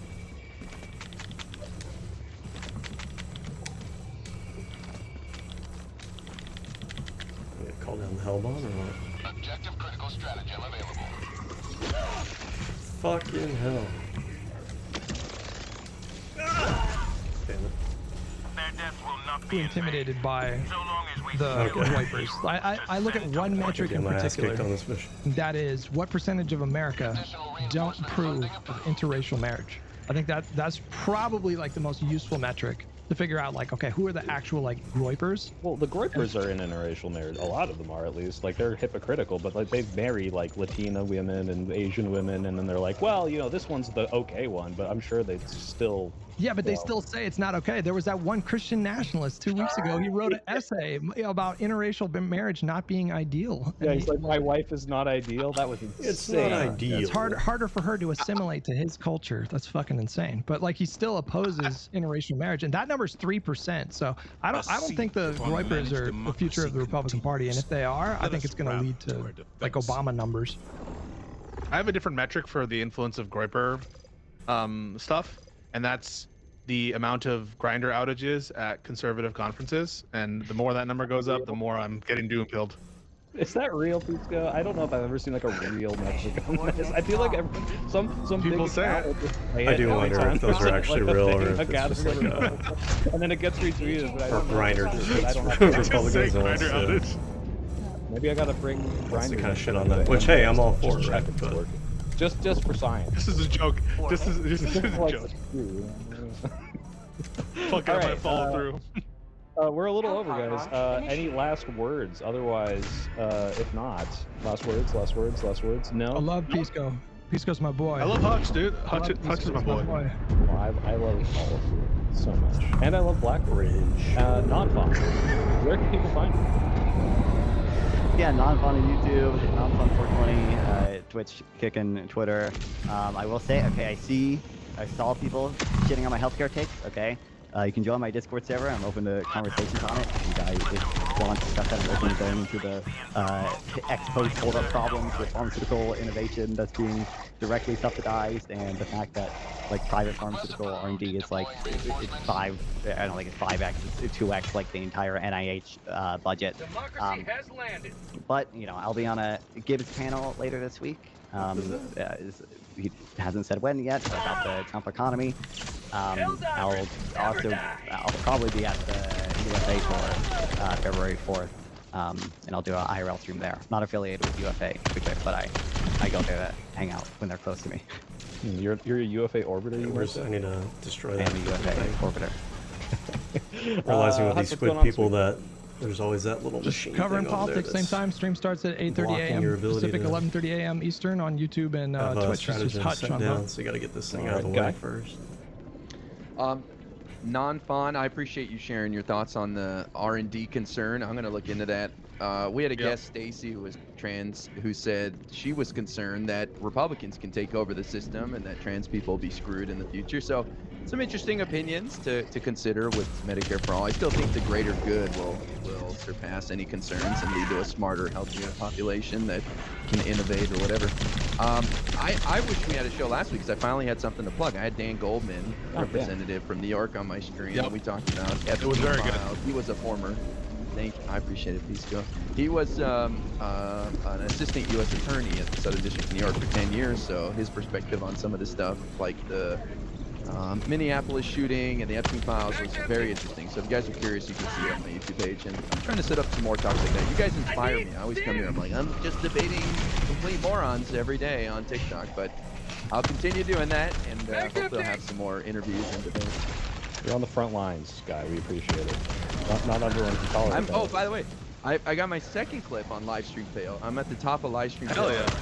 Oh, big clip. What for? Fuck yeah. Some guy was saying that the Alex Preddy guy was, I mean, if you hit that guy terrorist, like center shooting high, to it kill, seems to and, work pretty well. Just all the crazy shit they say. And I said, oh, you got reported for misinformation, which happens on TikTok. The timing. Wait, actually, this is a minute long. I want to watch it. Let's watch it. That's great. Yeah, go for it. We don't get enough time in our lives. I don't know if you want to show it. No, it's fine. A minute 30 No, seconds. let's do it.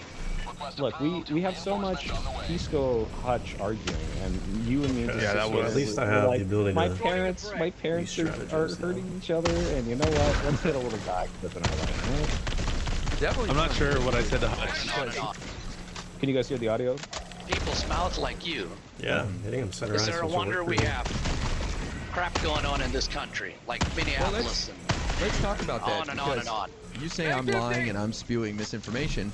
The Trump administration, Stephen Miller said that Alex Preddy, the guy that was unalived by that ICE crook, agents, that domestic terrorist, yeah. yeah, that he's a domestic terrorist and that he was an assassin there to commit maximum carnage. Do you think that's what he was there to do? Assassinate people? Of course, he was.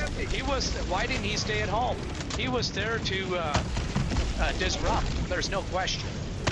No, he wasn't. He was there to Of course observe and film, which is what he was doing. We saw that on camera. Can a man not bring a weapon to protest? Does we not have Second Amendment rights? Of course. So then why did but he you end up cannot losing? pull a weapon He didn't on pull federal it. agents. He didn't pull it. Yes, he did. No, yes, he he didn't. did. They pushed him to the ground. Plain as The day. only thing in his hand was a cell phone. They grabbed his weapon. He didn't even pull it on them. He didn't brandish it, Oh nothing. yeah. See, this is I think we've identified the problem. Where do you get your news from? Okay, where's How this do you monolith? find out what's going on in the world? Where do you go?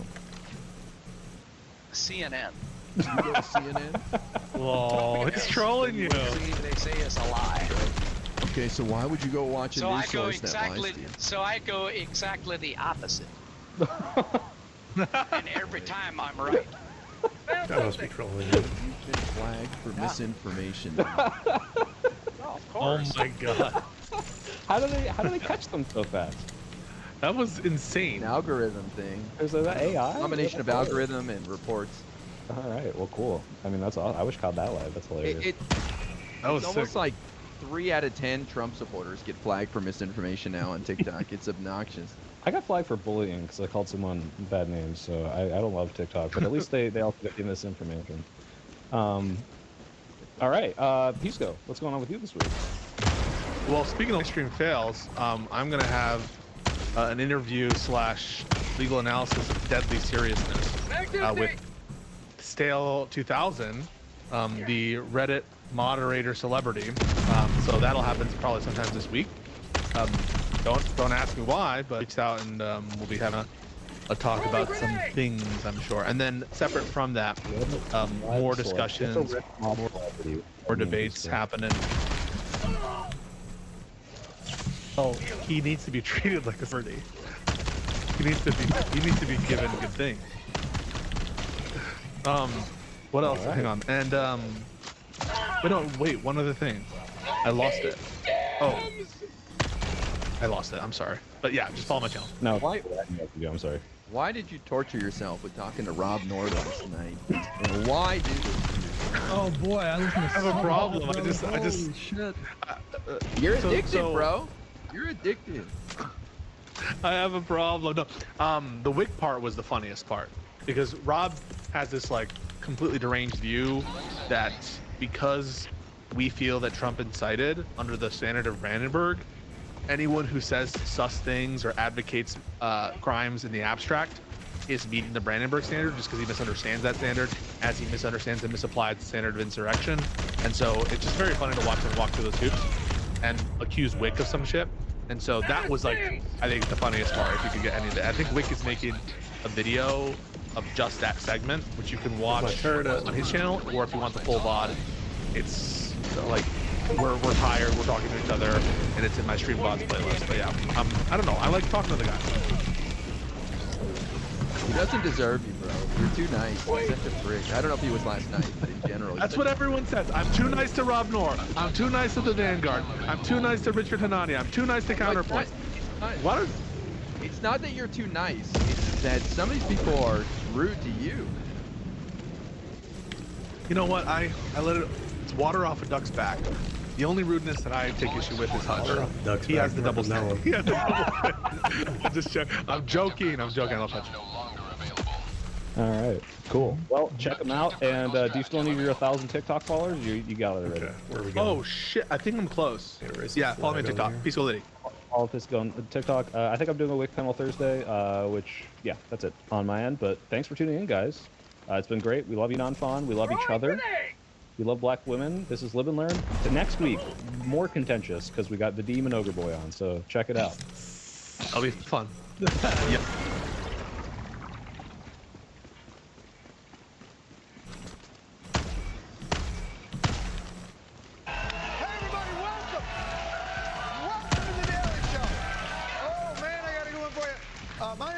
Great show for you tonight. My guest tonight, Jason Rezaian, will be talking about Iran.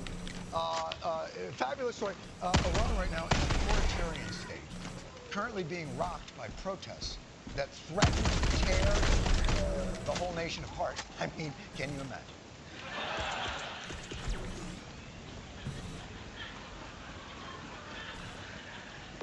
But yes, like most of the country, I spent the weekend consumed by the awful news out of Minnesota.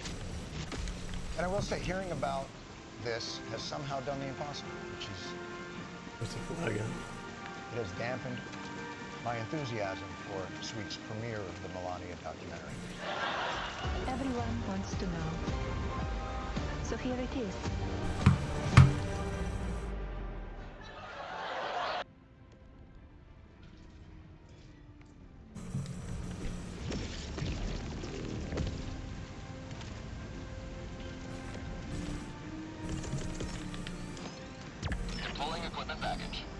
Tagging map.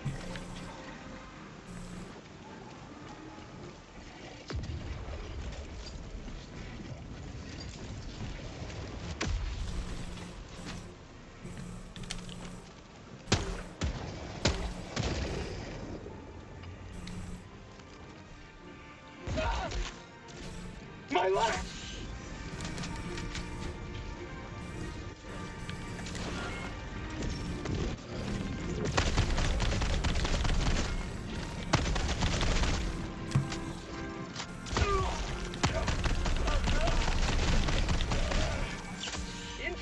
What injury?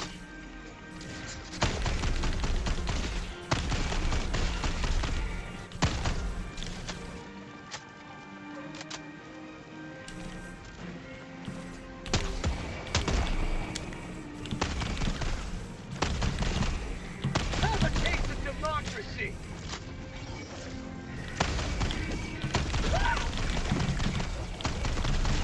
Mag's empty. Objective completed. Mag's empty! My life for Super Earth!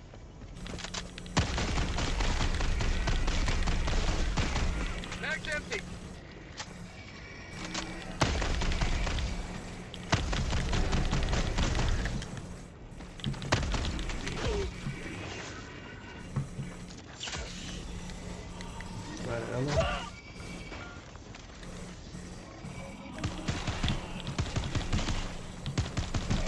Mag's empty!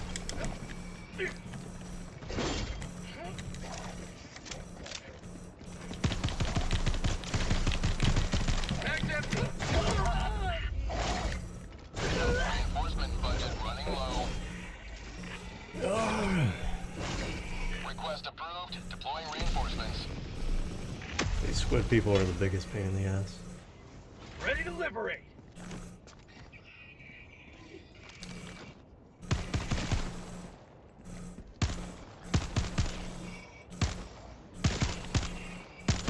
Mag's empty!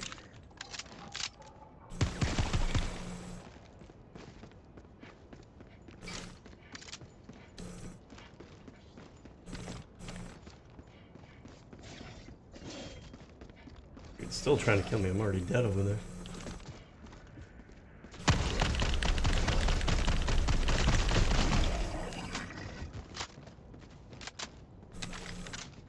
All right.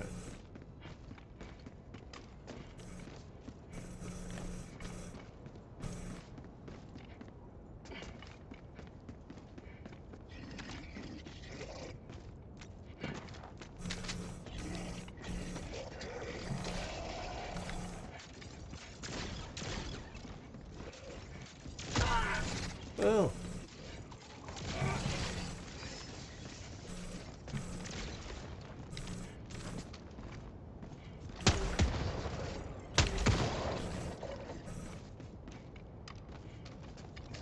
Okay. Where's the other one?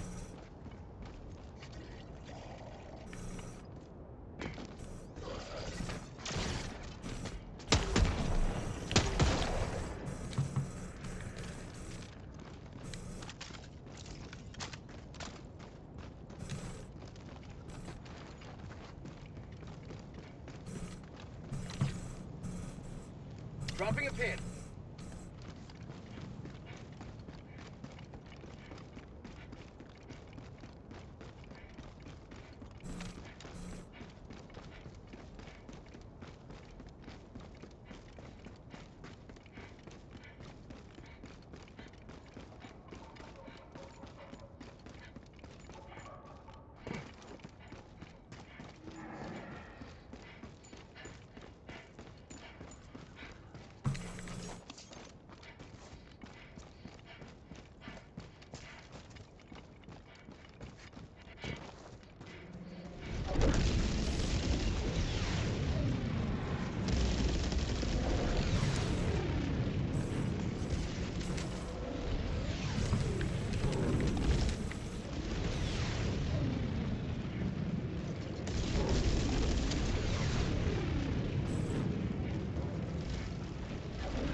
Found something!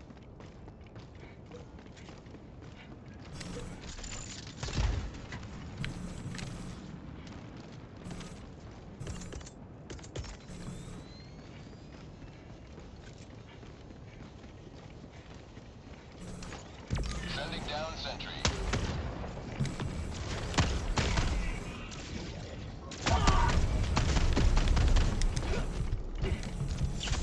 Feels good!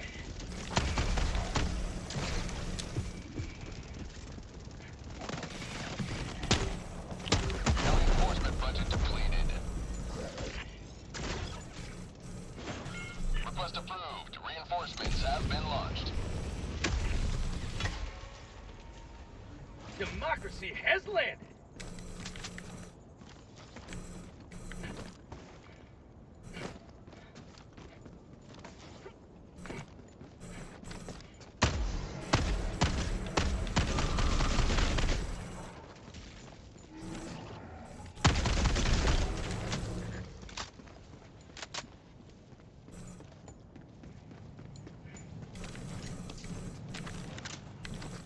Mag's empty.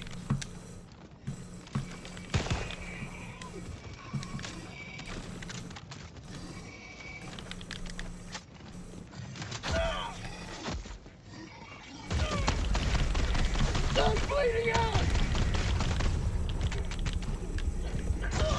Jesus fucking Their Christ. death will not be in vain. God damn it. We still have heroes to send to fight.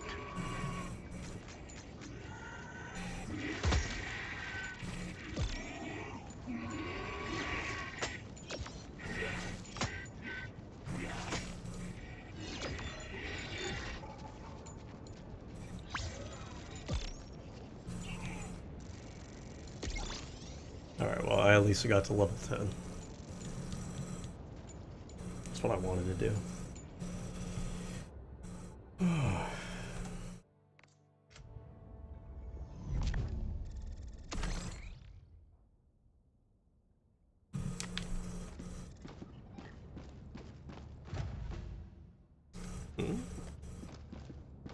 weapon customization, huh? What do you mean?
Remember, as long as you fight for Super Earth, you matter.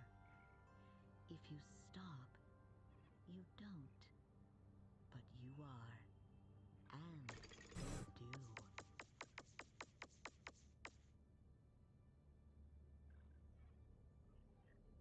Which one does more damage? In turns backpack. Rearm.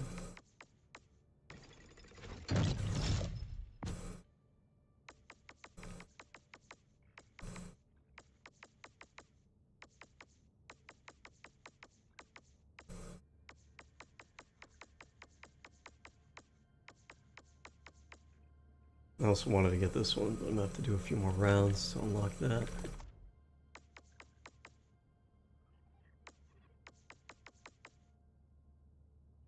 Support weapon deployment with maximum number of carryable magazines. That'd be kind of nice. Wouldn't be bad.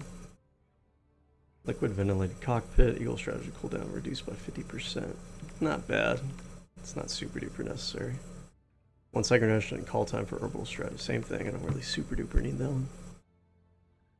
Synthetic. Supplementation reduces cooldown sentry by 50%. All sentry launch immediately once called it. That's nice. Okay. Where do you get these like orange currencies from?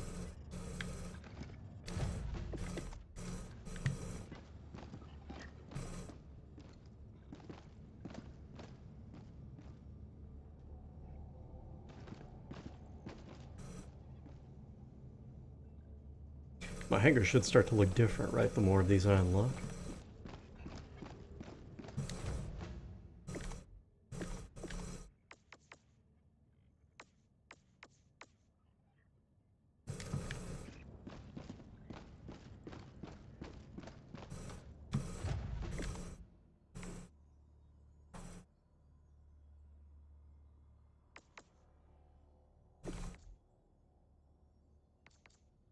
$10.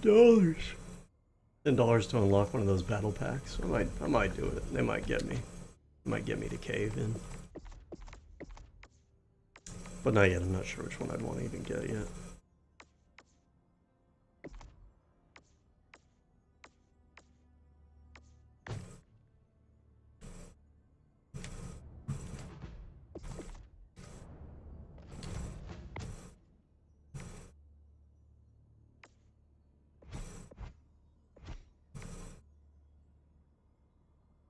Damage is higher with a smaller one.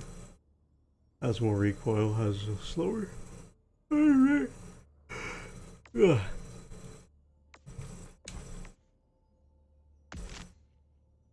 Can't really do anything with this guy, huh? I said I could customize my weapons, but I don't see that anymore.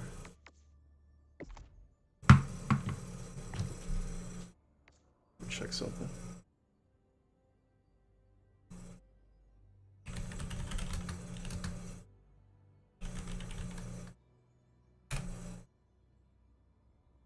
Oh, okay. It's just telling me that I have that ability at level 10. Allows players to modify primary weapons using requisition slips to alter performance and cosmetics such as optics. The video provides an overview. It's a really stupid question about how to customize. You need at least level 10 to be able to customize weapons. If you are, the option will still not there. Restart the game and verify the game files. Does it only apply to...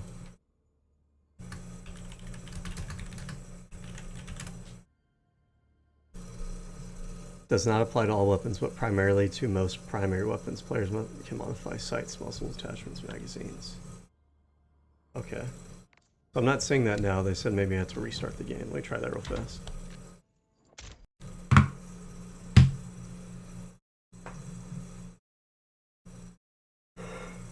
Yeah. It's beginning to look a lot like Christmas.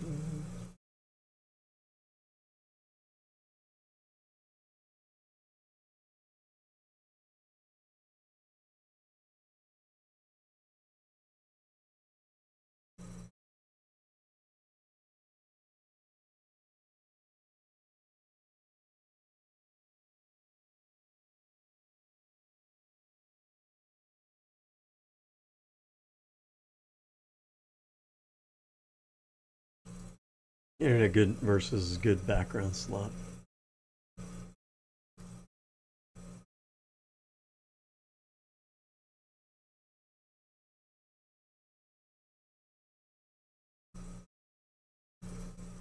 Garen Thumb. What is this?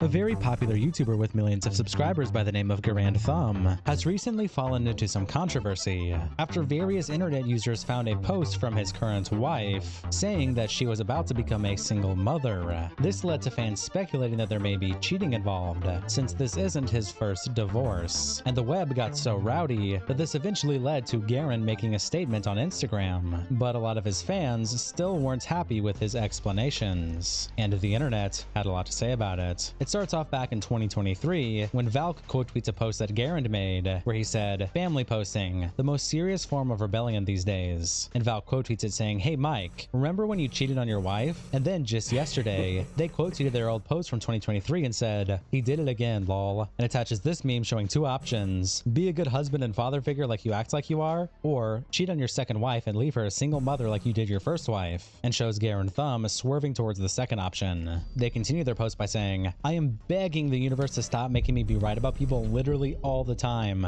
It's getting tiring." And attaches a now deleted Facebook post from Ashley Jones, who is Garen Thumb's wife, where she says, "Growing up with a single dad, I never thought I'd be a single mom. It's hard to see the light at the end of the tunnel at this point, and the heartbreak is unbearable at times. My kids are truly beautiful. Inside and out, they shine a lot of light in the darkness with their playfulness, smiles, hugs, and kisses. If anyone has any advice for me during this time of extreme adjustment in one's life, I'd sure appreciate it. Thankful for my friends, family, and community that have taken time out of their lives to help me through this. You know who you are." Valk continues their post by saying, "I need to either buy a lotto ticket or start selling my services as a psychic. God damn." Peebs replies, "This really proves time and time again that Ian and Carl are the only good gun YouTubers." Cushroom says, "Bro yaps so much about the trad life stuff, but then proceeds to do the exact opposite. Wild." Patrick says, "YouTubers trying not to be terrible people challenge? Impossible." Aaron says, "Wow, a trad cath ex-military that now LARPs with military gear and is very transphobic has gone against their own morals and faith? That's crazy." It's always the ones you suspect the most. And attaches an image of an old Garen Thumb tweet where he says, "It's been 0 days since Tease tried to cancel the Garen Thumb crew. Again. Plus he's into race statistics nonsense." And attaches images of him replying to and liking various posts about race statistics. James replies, "Was his second wife the one he cheated on his first wife with?" Streamer. And Niter says, "No, he It's like divorced all they his got. first It's wife like their for one another idea. redhead."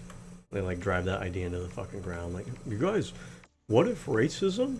Oh wow, congratulations, man. We're over here trying to talk about like what to do about climate change. But thank you for your contribution. What an amazing idea. No one ever thought about it that way. Wow.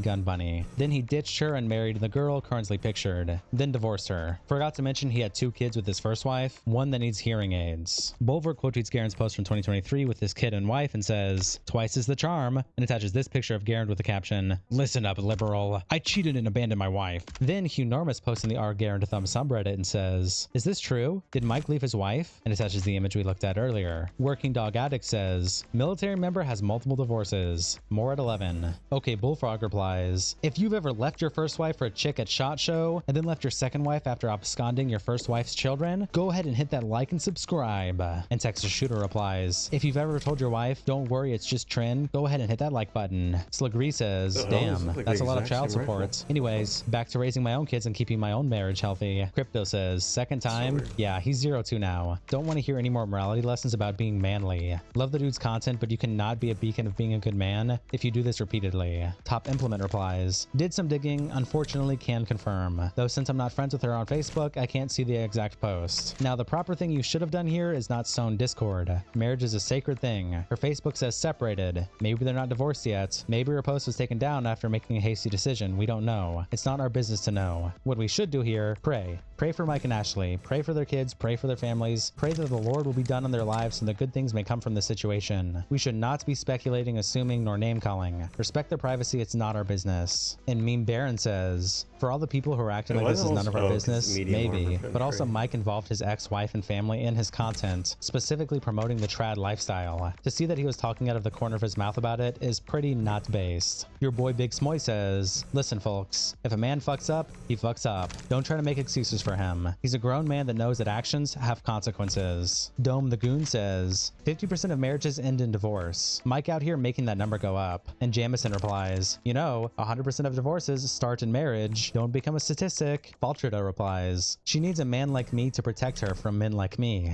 Street Goal says, "Behind every pretty woman is a man that's tired of her shit." And Sloppy says, "If he just came out and said this whole Christ trad fad shit was just a LARP, I'd respect him." Then Garen heard word of all this and he went to his Instagram and made a video addressing all the allegations and talking about people's conversations. Here is the clip. Okay, I had been out filming all day, came back to a bunch of craziness, so I guess we're gonna have to address it. Yes, me and my wife are divorcing. This was something that we were working through personally. It is not due to cheating, it is not due to anything crazy that people have been saying online. It's very sad. We still have a lot of love for each other. We're still parenting these kids together and everything. It's crazy that I have to address this to my fans and everybody. It's personal. But unfortunately, people are saying insane stuff. No, it isn't that. And I'm heartbroken, and so is she. But unfortunately, people get divorced. It's very sad, and we're working through it. I hope you guys will respect our personal lives as we work through this and make the best moves we possibly can. Marcus says, "Not gonna pretend I'm an expert, but if there's no unfaithfulness and there's kids involved, what are y'all doing? Save the marriage." Hilujan responds, "Life is tough. Mike's a good guy, and anyone who knows him personally is sure of it. Sending condolences to the family." Tristan Knapp says, "Man, all I can say is the weekly videos don't need to come before this." 44 Hashbrown says, "If there's any hope left to save your marriage, sacrifice anything and everything to make it happen. Even if you have to give up YouTube and work a 9 to 5, those kids need to see their mom and dad together. Praying for you guys." Gear Warrior XE replies, "Very Christian, very traditional family values. 10 out of 10 grift." And Ghost Threatener responds, "I'm sorry, but what loser watches Garen Thumb for Christian and family content?" And Gear replies, "There are lots of impressionable young people who watch his content. If it wasn't an angle to push and an agenda to sell, it wouldn't be brought up or mentioned." Jacob replies, "No one cheated and that's you pretty still much love it. each other. Why are you Catch you getting guys next divorced? time. Marriage must mean something different to you." T1's Moo says, "You make a